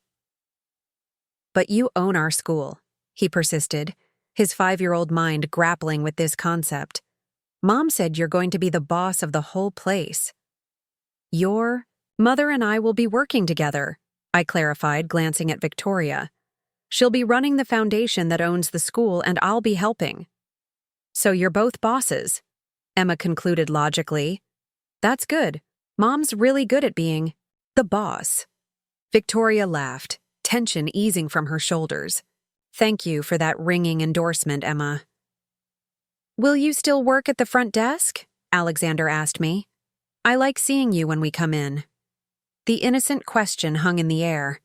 Victoria and I hadn't discussed specifics about my future role at Westridge. Would I maintain my daily presence or transition to a more behind-the-scenes position? "We haven't worked out all the details yet," Victoria answered before I could, her tone deliberately light. "But Grandma will definitely still be at Westridge." After dinner, Victoria suggested I help Emma with her homework while she supervised the twins' bath time. It was such a normal, domestic arrangement that I felt a lump form in my throat as I followed Emma to the study. "I have to read 20 minutes every night," she explained, selecting a book from a neatly organized shelf. "Mom usually times me, but I bet you won't make me stop if we go over." I smiled at her shrewd assessment. "Let's see how it goes." As Emma read aloud, occasionally asking for help with challenging words, I glanced around the study. Unlike the rest of the house, this room felt lived in, with books stacked on surfaces and children's artwork framed on the walls. On the desk sat several photographs: Victoria and James on their wedding day, the twins as infants, Emma losing her first tooth. And there, almost hidden behind a stack of files, was a photo I'd never seen before. Victoria at her Princeton graduation, arms wrapped around me, both of us beaming at the camera. I was wearing the beige suit she'd teased me about earlier, my hair still mostly brown then, my face younger but unmistakably proud. That she had kept this photo, displayed it in her private workspace, struck me as more significant than any of our conversations that day. When the children were finally settled, in bed, Victoria and I found ourselves alone in the living room, each nursing a glass of wine. The evening had gone better than I could have hoped, but the fragile peace felt like ice in spring, solid enough to walk on, yet liable to crack under too much pressure. "The children are wonderful," I said, breaking the silence. "You're doing an amazing job with them." Victoria sipped her wine. "It hasn't been easy, especially with the twins. The first 2 years I thought I might lose my mind from exhaustion." "You could have called me," I said quietly. "I would have helped." "I know," she admitted, "but I wanted to prove I could do it on my own. Well, not alone. We had the nanny, but without falling back on your old life," I finished. For her. "Without acknowledging where you came from." She didn't deny it. After Princeton, after marrying James, I felt like I'd finally escaped, like I could reinvent myself completely. No more secondhand clothes, no more financial aid forms, No more pitying looks from classmates when they realized I lived in that tiny apartment. The hurt must have shown on my face because Victoria quickly added, "I'm not blaming you, Mom. I know you did your best. But I wanted more for my children. Stability, security, social standing. And you thought I would threaten that?" Victoria stared into her wine glass. "Not intentionally. But every time the children mentioned you, every time they talked about their grandmother who worked at the school office, I could see the questions forming. Why wasn't their grandmother retired? Why didn't she live in a nice house like their other grandparents? It complicated the narrative.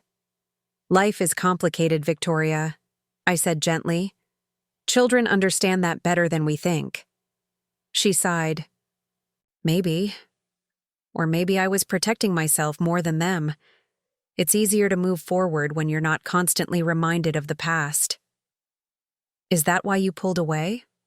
After college? After the wedding? Because I reminded you of a life you wanted to forget?" The question hung between us, heavier than all our earlier negotiations about Westridge and the foundation. This was the heart of it, the slow, gradual distancing that had culminated in today's confrontation.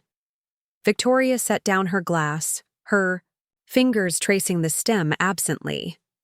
"Partly," she admitted, "but it was also guilt. Every time I looked at you, still working that same job, still living in that same apartment, I felt responsible, like my opportunities had come at the cost of your future." "That was my choice," I reminded her. "I never regretted it." "You should have," she said, suddenly fierce. "You should have demanded more, for yourself, from me. Instead, you just kept sacrificing, kept accepting less than you deserved. It made me angry, Mom. Angry that you wouldn't stand up for yourself. Angry that you made it so easy for me to leave you behind." Her words hit me like a physical blow. All this time, I'd interpreted Victoria's distance as rejection, as shame over her origins. I never considered that it might be rooted in guilt, in anger at my own compliance with being sidelined. "I thought I was respecting your boundaries," I said quietly, "giving you space to build your new life. I never wanted to be a burden." "You weren't a burden," Victoria said, wiping away an unexpected tear. "You were my mother, the only parent who stayed, and I repaid you by gradually erasing you from my life." "Not completely," I countered. "You kept that photo in your study. From your graduation, I saw it tonight." Victoria smiled faintly. "James wanted me to use a different one for the alumni magazine. Just me in my cap and gown, looking appropriately accomplished. But I insisted on the one with you. It was the happiest day of my life until the children were born. I couldn't imagine commemorating it without you there." We sat in silence for a moment, the weight of our confessions settling around us like dust after a storm, uncomfortable, but clearer somehow. "So where do we go from here?" I finally asked. "With the foundation, with Westridge, with us?" Victoria straightened, shifting into the practical, solution-oriented mindset I recognized from her childhood, the determined set of her shoulders when faced with a difficult math problem or a challenging essay. "I've been thinking about the foundation," she began. "The more I consider it, the more I see potential beyond what we initially discussed. Westridge has always been an excellent school, but it's also been exclusive, available primarily to families like the Harringtons, who can afford the tuition. Mrs. Abernathy did establish some scholarships," I pointed out. "A handful," Victoria acknowledged. "But what if we expanded that? What if we used the foundation to ensure that at least 30% of Westridge students come from backgrounds like mine was, single-parent households, working-class families, children with potential but limited resources?" I stared at her, astonished. This was the last direction I'd expected the conversation to take. That would significantly impact the operating budget. The Harringtons and their circle might not support such a radical shift. Victoria's jaw tightened in a familiar expression of stubbornness. Let me worry about the Harringtons. James will back me on this, and his father follows his lead more than he admits.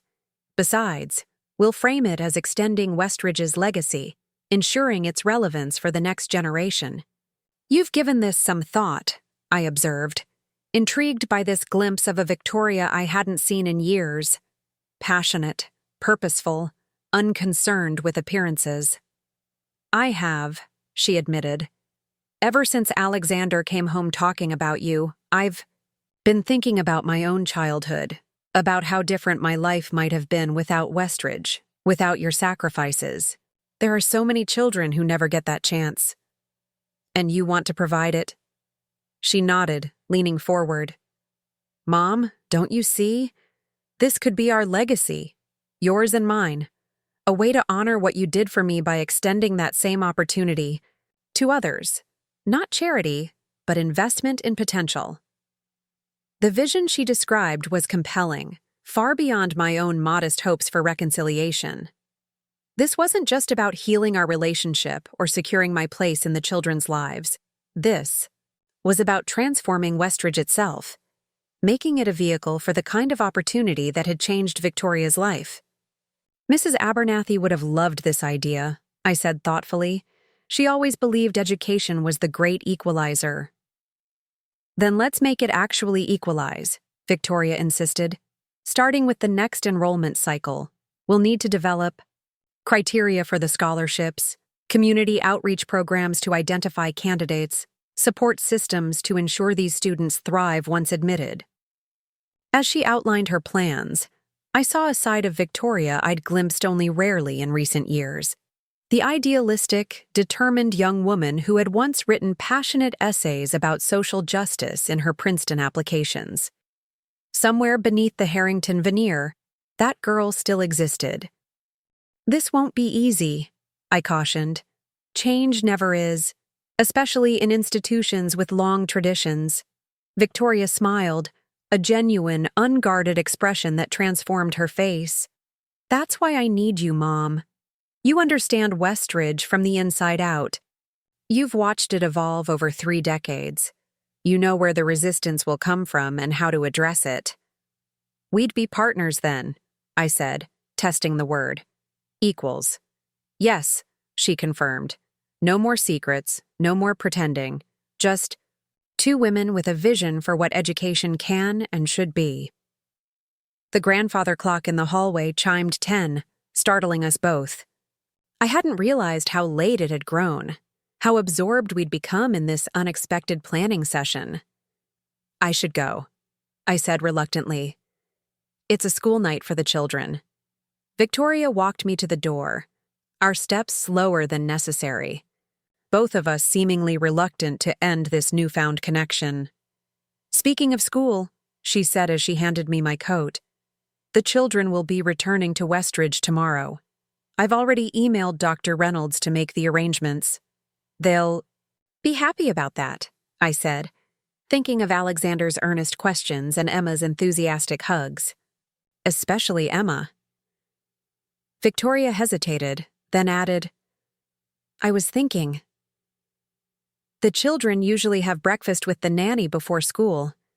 James and I are typically out the door by 7. But if you wanted to come by some mornings, have breakfast. With them, maybe drive them to school afterward. The invitation, casual as it seemed, represented a monumental shift. Victoria was not only allowing me back into the children's lives, but actively creating space for me in their daily routine. I'd like that very much, I said carefully, not wanting to overstate my reaction and risk her withdrawal. She nodded, seemingly satisfied. Good. I'll let Martina know. She's the nanny. She could use the occasional morning off anyway. At the door, Victoria surprised me again by leaning in for a brief, awkward hug. Good night, Mom. Drive safely. Good night. Victoria, I replied, momentarily speechless at this unexpected physical affection. As I drove home through the quiet streets, I felt a curious lightness, as if years of accumulated tension had finally begun to dissolve. The day had started with the threat of a restraining order and ended with plans for a shared mission and breakfast with my grandchildren. Life's strangest turns often came without warning. The following weeks established a new rhythm to my relationship with Victoria and the children. 3 mornings a week, I arrived at the Harrington home by 7:15, letting myself in with the key Victoria had ceremoniously presented to me after our second family dinner. I prepared breakfast for the children, helped them gather their school supplies, and drove them to Westridge, where I'd walk them to their classrooms before starting my own workday. These morning routines quickly became the highlight of my week. Away from Victoria's watchful eyes, the children relaxed completely in my presence. Emma shared gossip about her friends and teachers. Alexander peppered me with questions about everything from dinosaurs to space travel. Even Olivia, initially the most reserved, gradually warmed to me, one day solemnly presenting me with a drawing titled Grandma Eleanor at Work, depicting a stick figure with gray hair sitting at a desk surrounded by smaller stick figures with backpacks. At Westridge, changes were underway. Victoria had thrown herself into the foundation with remarkable energy, scheduling meetings with the board, consulting with financial advisors, and drafting proposals for the expanded scholarship program. Dr. Reynolds, initially cautious about such significant changes, became an enthusiastic advocate after Victoria presented her detailed 5-year plan. The official announcement of the Westridge Foundation was made at a small ceremony in the school auditorium.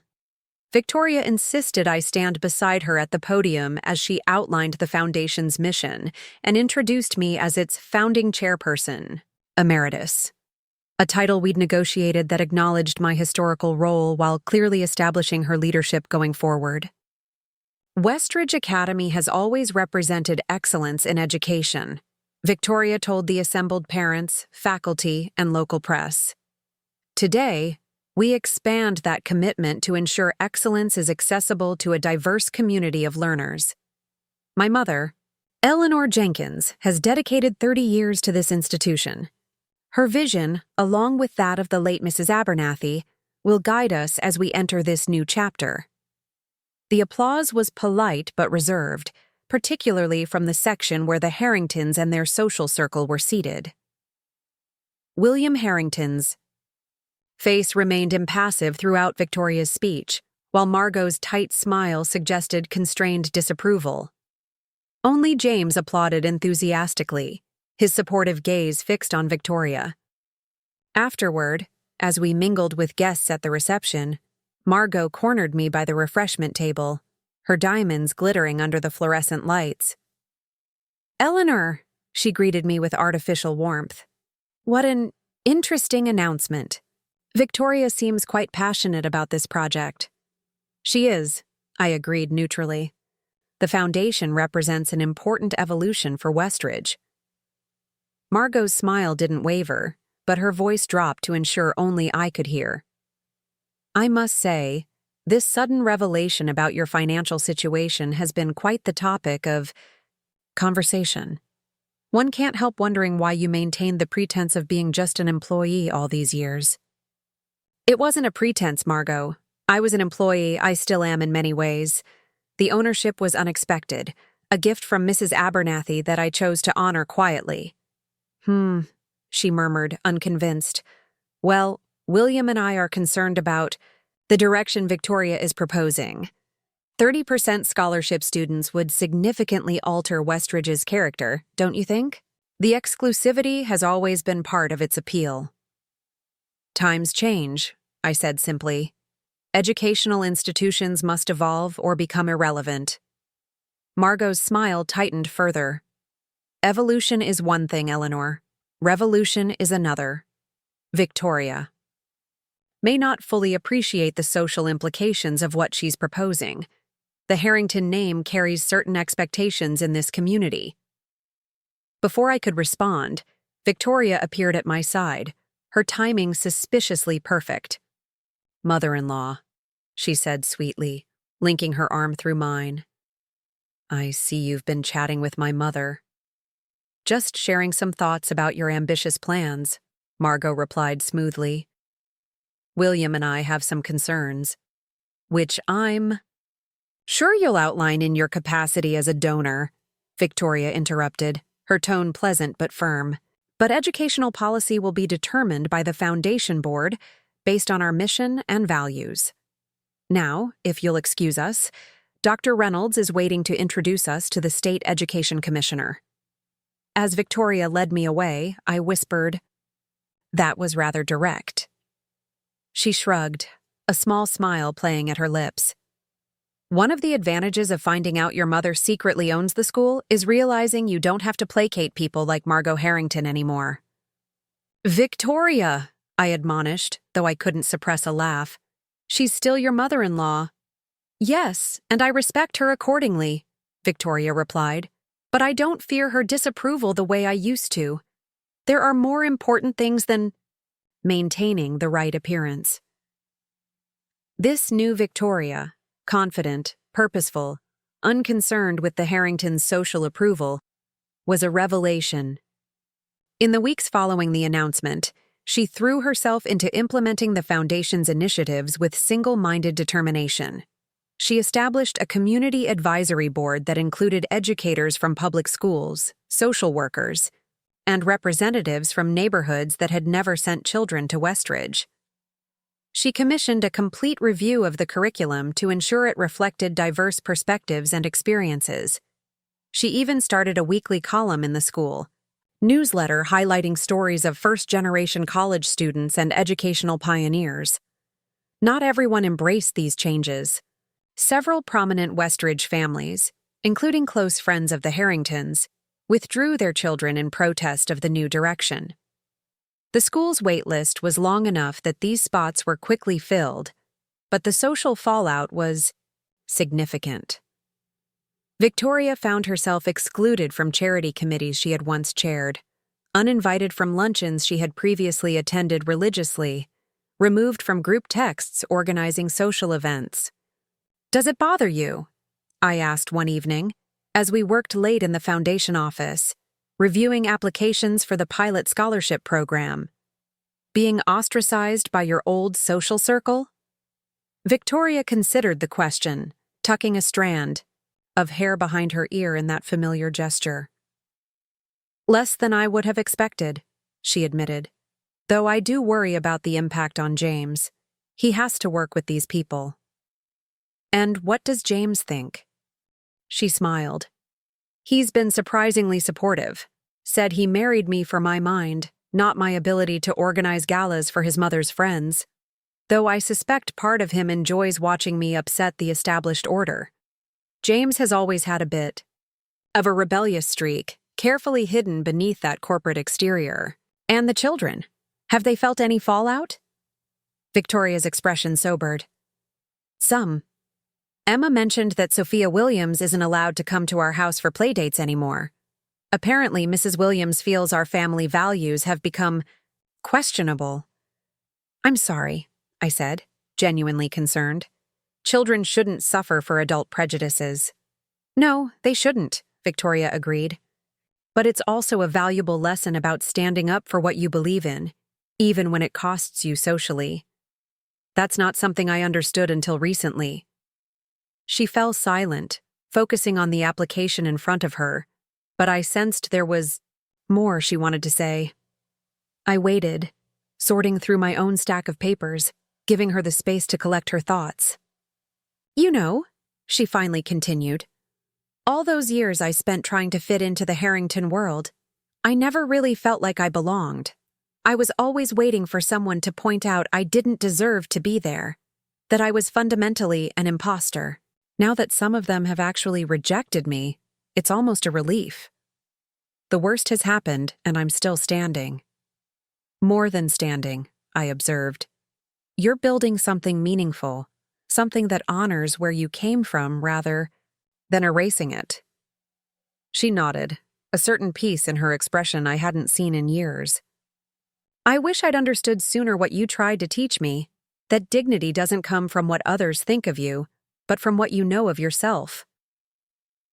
The next morning, I arrived at the Harrington home for my regular breakfast duty to find Victoria still there, unusually late for her typically rigid schedule.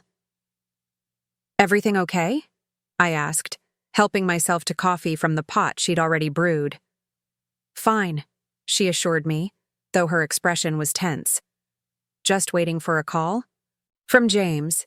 He's meeting with his father this morning about us." "The foundation," I guessed. She nodded, absently straightening Emma's lunchbox on the counter. "William has made it clear he disapproves of the direction we're taking Westridge. He's threatened to withdraw the Harrington. Family's annual donation, quite substantial, if we proceed with the expanded scholarship program." My stomach tightened.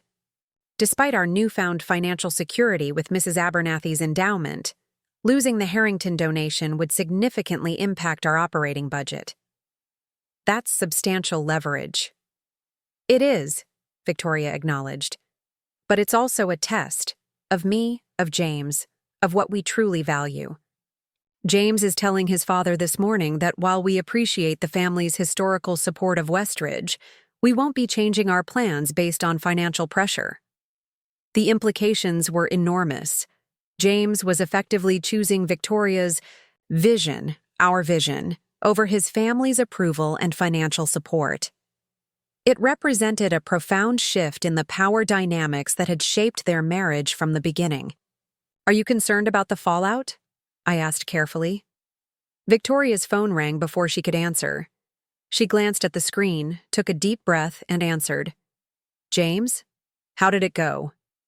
I couldn't hear his response, but Victoria's expression shifted from tension to surprise to something approaching triumph. "He said what? Are you serious?" "No, of course I'm not upset. It's just unexpected." After a few more exchanges, she ended the call and turned to me, her eyes wide with disbelief. "You won't believe what just happened. William didn't withdraw the donation. Instead, he's doubling it, specifically earmarked for the scholarship program." "What?" I nearly spilled my coffee. "But Margot said—" "Apparently, William and Margot don't see eye to eye on this," Victoria explained, still processing the news herself. "James says his father was actually impressed by my conviction and entrepreneurial approach to education reform. Said it reminded him of himself when he was building his first company." "So he supports the changes?" "Not exactly," Victoria clarified. "He still has reservations about altering Westridge's exclusive character. But he respects that I'm willing to stake my reputation on something I believe in." According to James, his exact words were, "At least she's fighting for something meaningful, not just another damn charity gala." We both burst into surprised laughter, the tension of the morning dissolving into relief. As I helped the children, with breakfast and school preparations, I watched Victoria move around the kitchen with a newfound lightness, humming under her breath as she packed lunches and signed permission slips. This was the daughter I remembered, passionate, determined, unafraid of challenge. She had been hidden for years beneath layers of social conditioning and Harrington expectations, but she had never truly disappeared. She had simply been waiting for the right moment to re-emerge. Later that day, as Victoria and I interviewed candidates for the new community outreach coordinator position, I found myself studying her profile during a break between appointments. The determined set of her jaw, the thoughtful furrow between her brows, the quick intelligence in her eyes. These were features I'd recognize anywhere, traits that connected us despite our many differences. "What?" she asked, catching me staring. "Nothing," I said, smiling. "Just thinking about how proud I am of you." Victoria's expression softened. "Because of the foundation?" "Because of who you are," I clarified. "The foundation is just an expression of that." She looked momentarily flustered, unused to such direct affirmation. "Well, I had a good teacher." It wasn't quite "I love you," but from Victoria, it felt just as significant, an acknowledgement of connection, of shared values, of a bond that had weathered decades of misunderstanding and was finally finding solid ground. As we welcomed the next candidate into the office, I thought about the journey that had brought us here. From that rainy afternoon on Victoria's porch, facing a slammed door and the threat of a restraining order, to this moment of shared purpose and mutual respect.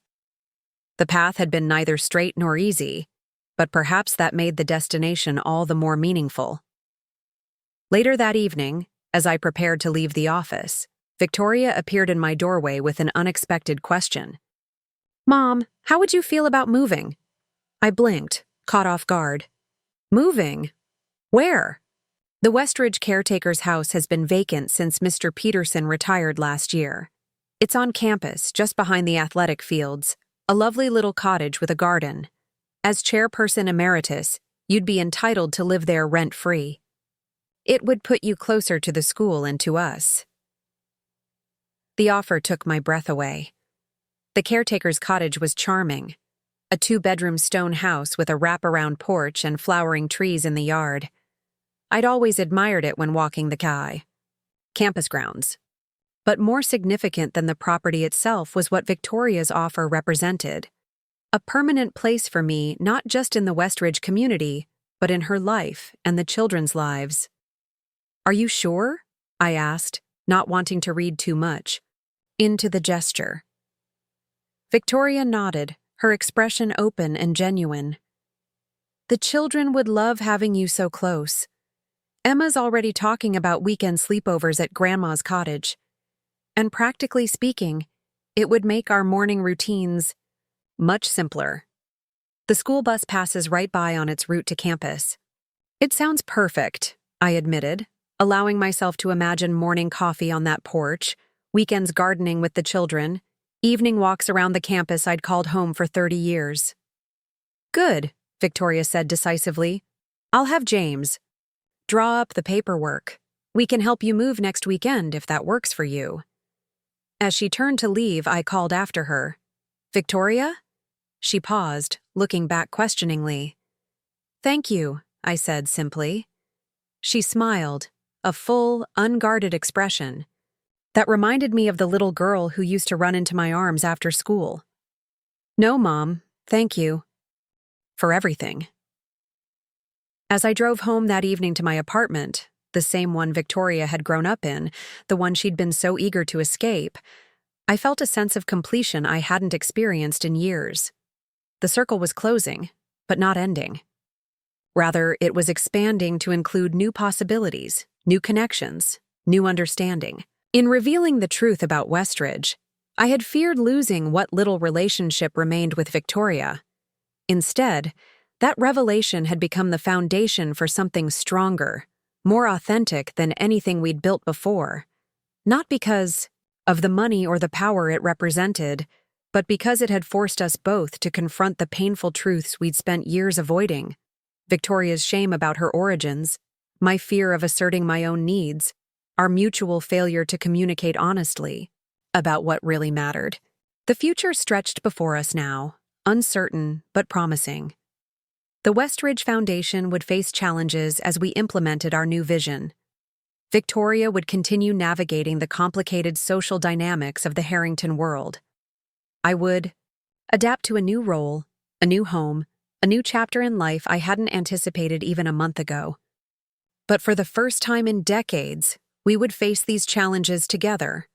Not as the mother who sacrificed everything and the daughter who needed to escape, but as partners in a shared mission, as family rediscovering what that word truly meant. And perhaps that was the most valuable lesson in this entire journey. That sometimes what tears us apart is also what can bring us back together, stronger and wiser for having weathered the storm.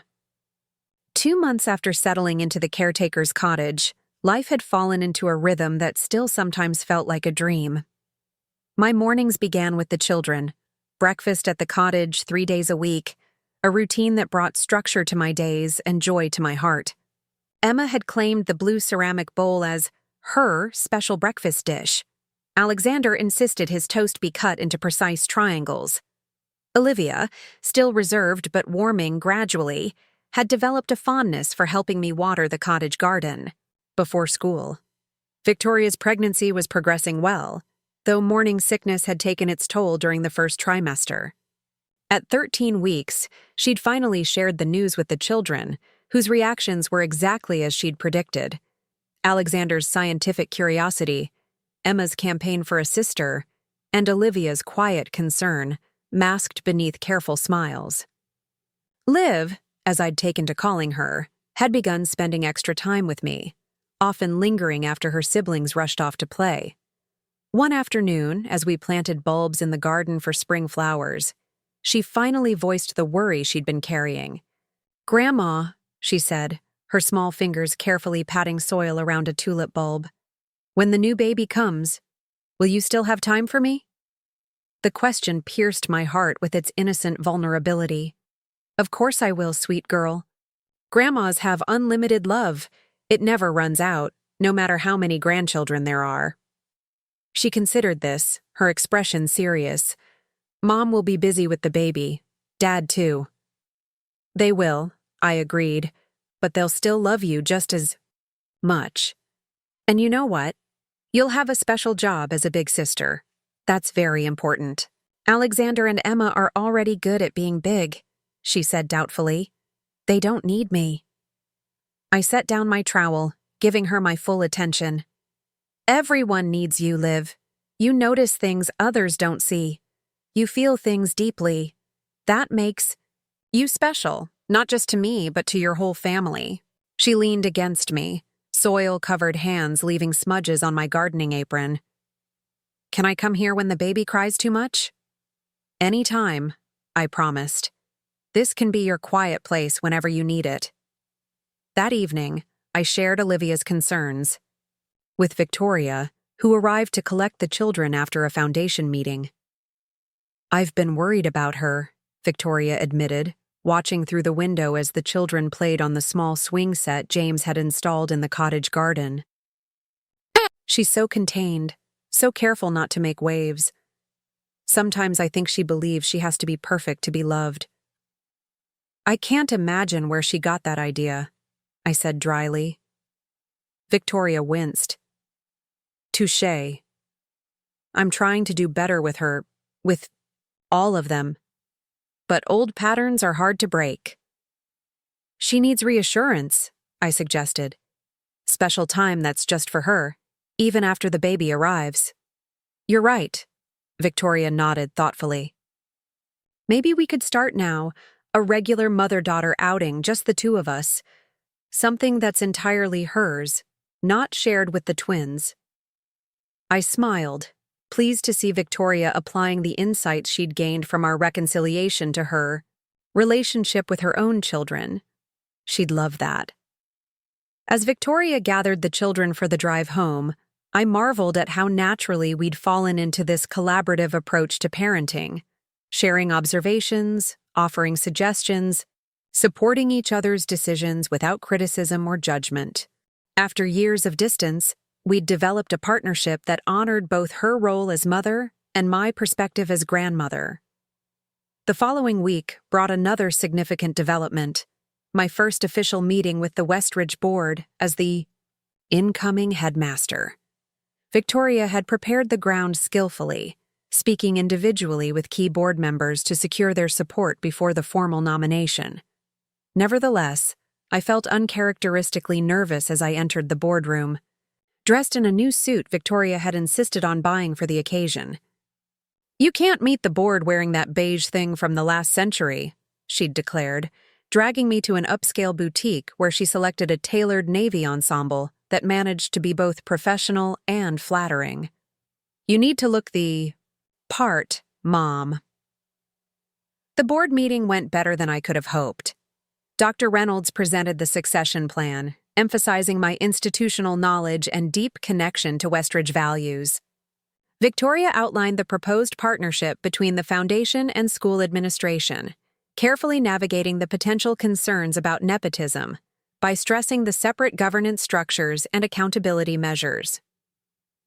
When William Harrington, serving his final year as board chair before retirement, raised questions about my lack of academic credentials, Victoria didn't jump to my defense. Instead, she allowed me to address his concerns directly.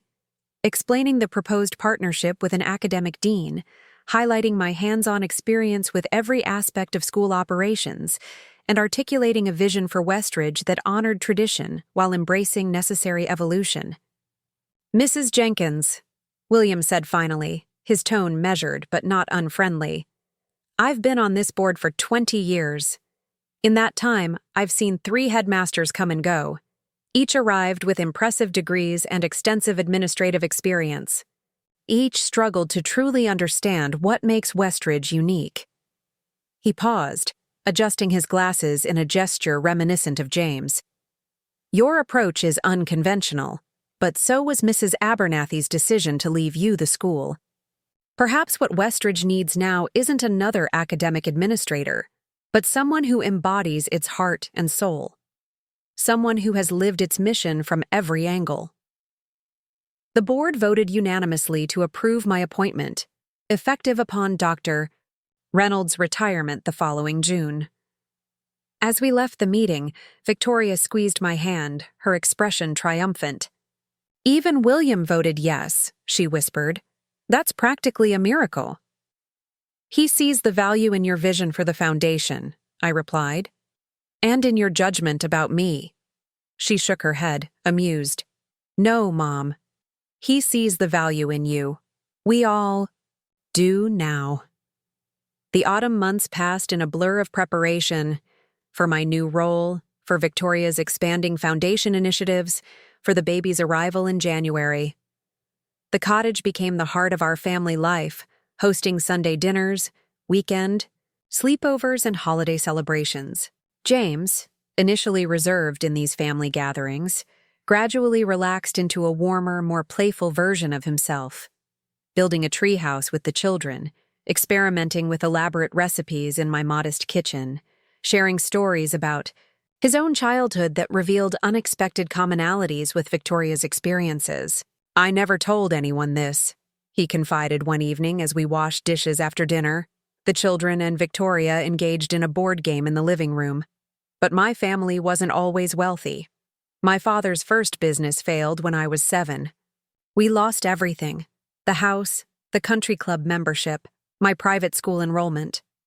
For almost 3 years, we lived in a small apartment while he rebuilt from scratch." "Victoria doesn't know?" I asked, surprised. He shook his head. "My parents rewrote that chapter of our family history once they regained financial stability. They never discuss it, and I learned early on not to mention it. But those years were actually some of my happiest memories. My mother had to work for the first time, so I had more freedom. Our apartment was in a neighborhood with lots of children. I played outside until dark, made friends based on shared interests rather than social connections." "Why tell me now?" I asked gently. James dried a plate thoughtfully. "Because watching you and Victoria rebuild your relationship has made me reconsider what stories we tell, what truths we honor. I don't want my children, or this new baby, growing up with the sanitized version of our family history that erases all struggle, all resilience." "Have you discussed this with Victoria?"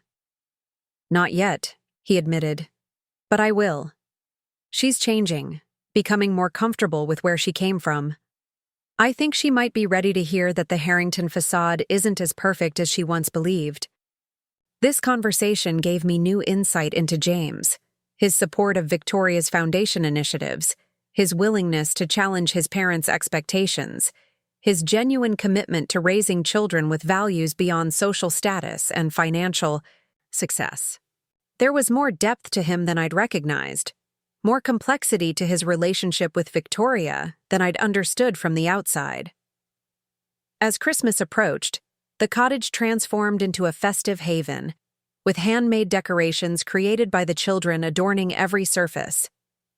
Victoria, now 7 months pregnant and glowing despite her fatigue, had embraced the holiday with unexpected enthusiasm, reviving traditions from her childhood that I'd assumed she'd forgotten, stringing cranberries and popcorn for the tree, baking cinnamon ornaments that filled the cottage with spicy fragrance, singing the carols we'd once performed as an impromptu duo while washing dishes in our tiny apartment. Remember how we used to ride the bus downtown to see the department store windows? She asked one evening, as we finished decorating the modest tree I'd set up in the cottage living room. We couldn't afford to buy anything, but you made an adventure out of just looking. You loved the animated displays, I recalled, smiling at the memory. Especially the one with the little mice decorating their tree. I thought it was magical, she said softly. I didn't understand then that you were teaching me to find joy in experiences rather than things. That even when we couldn't afford presents, we could create memories. You were always easily entertained, I teased, adjusting a handmade ornament crafted by Alexander, a startlingly accurate replica of the cottage made from popsicle sticks and painted in meticulous detail. I'd like to take the children downtown to see the windows, she said suddenly, to start that tradition with them, even though they've never known what it's like to go without. I think that's a wonderful idea, I agreed, touched by her desire to share this piece of our history with her children. The downtown excursion became a full family outing. Victoria and James, all 3 children, and me, navigating the holiday crowds with thermos containers of hot chocolate and a carefully planned itinerary of window displays to visit. Emma declared, "It the best day ever," while Alexander methodically photographed each display with the children's camera Victoria had given him. Even Olivia emerged from her usual reserve, eyes wide with wonder at the animated scenes. Standing slightly apart, watching Victoria point out details to the children, her arm linked through James, her pregnant silhouette illuminated by the colorful lights, I felt a surge of emotion so powerful it momentarily took my breath away. This was the future I had always wanted for her. Not the wealth or social status, but the genuine happiness, the loving family, the confidence to embrace both where she came from and where she was going. "Penny for your thoughts," James said, joining me while Victoria led the children to the next window. "Just gratitude," I replied honestly. "For all of this, for her happiness, for being included in it." He nodded, understanding in his eyes. "She was incomplete without you, Eleanor. We all were, though I didn't realize it until recently." The holiday itself brought another surprise, an invitation to Christmas dinner at the Harrington estate, delivered by James but clearly initiated by his mother. "Mom wants to include you," he explained, visibly uncomfortable with the messenger role. "She says it's important for the children to have both grandmothers present for holidays." Victoria was immediately suspicious. What prompted this sudden inclusivity? Mother Harrington has barely acknowledged Mom's existence for 7 years. "I think she's genuinely trying," James said defensively. "Dad's retirement has changed their dynamic. She's less focused on social positioning now that he stepped back from public life. Or she's realized I'm a permanent fixture now that Mom owns Westridge and I run the foundation," Victoria countered, protectively skeptical. "She can't exactly exclude the headmaster and director from community events anymore." "Does it matter?" "Why?" I interjected. "If she's extending an olive branch, perhaps we should accept it." Victoria studied me doubtfully. "Are you sure? Dinner with Margot Harrington isn't exactly a relaxing holiday experience. There will be formal place settings, multiple courses, strict expectations about behavior, especially the children's." "I think I can manage to use the right fork," I said dryly, "and it would mean a lot to the children to have their whole family together." In the end, Victoria reluctantly agreed, though she spent the days before Christmas coaching me on Harrington, holiday protocols and warning the children about behavior expectations. "Just be yourselves," I told the children on Christmas morning, as they opened presents at the cottage before the scheduled afternoon dinner at the Harrington estate. "Your other grandparents love you just as I do." Emma looked unconvinced. "Grandma Margot doesn't laugh like you do, and she never lets us help in the kitchen." "Different grandmas have different ways of showing love," I explained. Though privately, I wondered if Margot Harrington's rigid adherence to social formalities left much room for genuine connection with her grandchildren. The Harrington home. was exactly as intimidating as I remembered from Victoria's wedding. A sprawling colonial mansion set on manicured grounds, decorated for Christmas with professional perfection. Every wreath, garland, and ornament coordinated in tasteful gold and burgundy themes. Even the gifts under the towering tree were wrapped in matching paper with elaborate bows. Margot greeted us in the foyer, elegant as ever in a cashmere sweater and pearls. Her silver hair swept into an immaculate chignon. To my surprise, she embraced me briefly after welcoming Victoria and James. "Eleanor," she said, her tone cordial if not warm, "thank you for joining our family celebration. The children have been talking about your cottage constantly. Apparently, you've become quite the gardener." "Amateur enthusiasm rather than skill," I demurred. "But the children are wonderful helpers." "Indeed," she replied, her gaze shifting to Olivia, who had quietly moved to stand beside me. "Olivia has always had a particular interest in flowers. Perhaps she gets that from you." Before I could respond to this unexpected acknowledgement of inherited traits, William appeared, ushering us toward the formal living room where pre-dinner drinks awaited. The afternoon unfolded more pleasantly than I had anticipated. The children, initially subdued by the formal setting, gradually relaxed when permitted to play in the sunroom adjacent to the dining room. During dinner, served by staff on china, so fine it was nearly translucent, Margot made visible efforts to include me in the conversation, asking thoughtful questions about my plans for Westridge, and even soliciting my opinion on a community literacy program she chaired. "Your perspective would be valuable," she said, surprising everyone at the table, "given your experience with educational access issues." As dessert was served, an elaborate bûche de Noël that prompted gasps of delight from the children, William raised his glass in a toast that further astonished me. "To family," he said simply, "in all its forms, traditional and unconventional, and to new beginnings."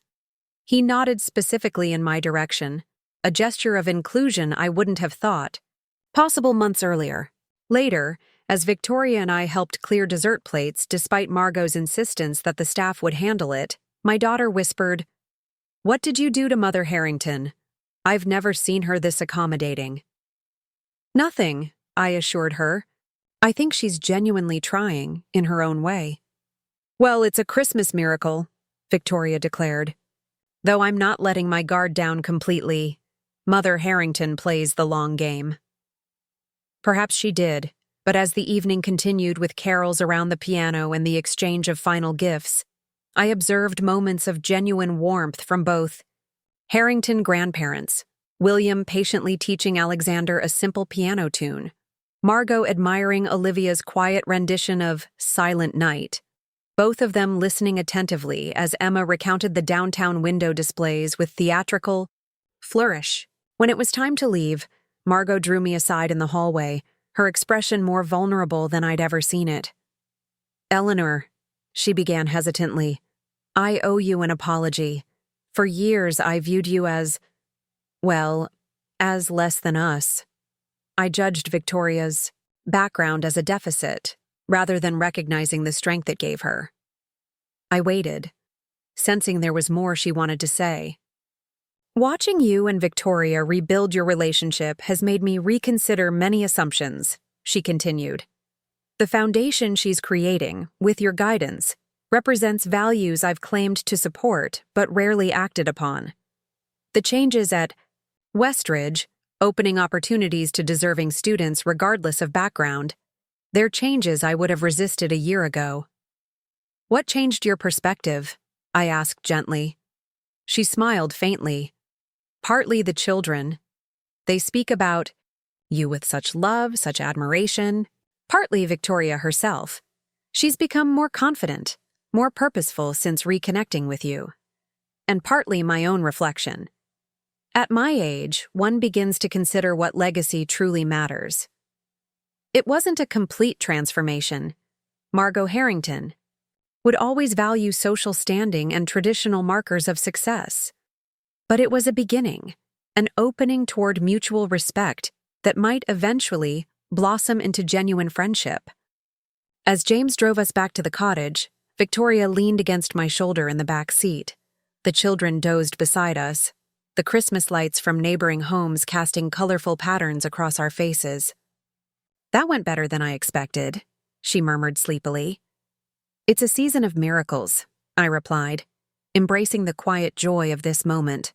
My daughter beside me, my grandchildren sleeping peacefully, the future stretching before us, filled with possibilities I hadn't dared to imagine 6 months earlier.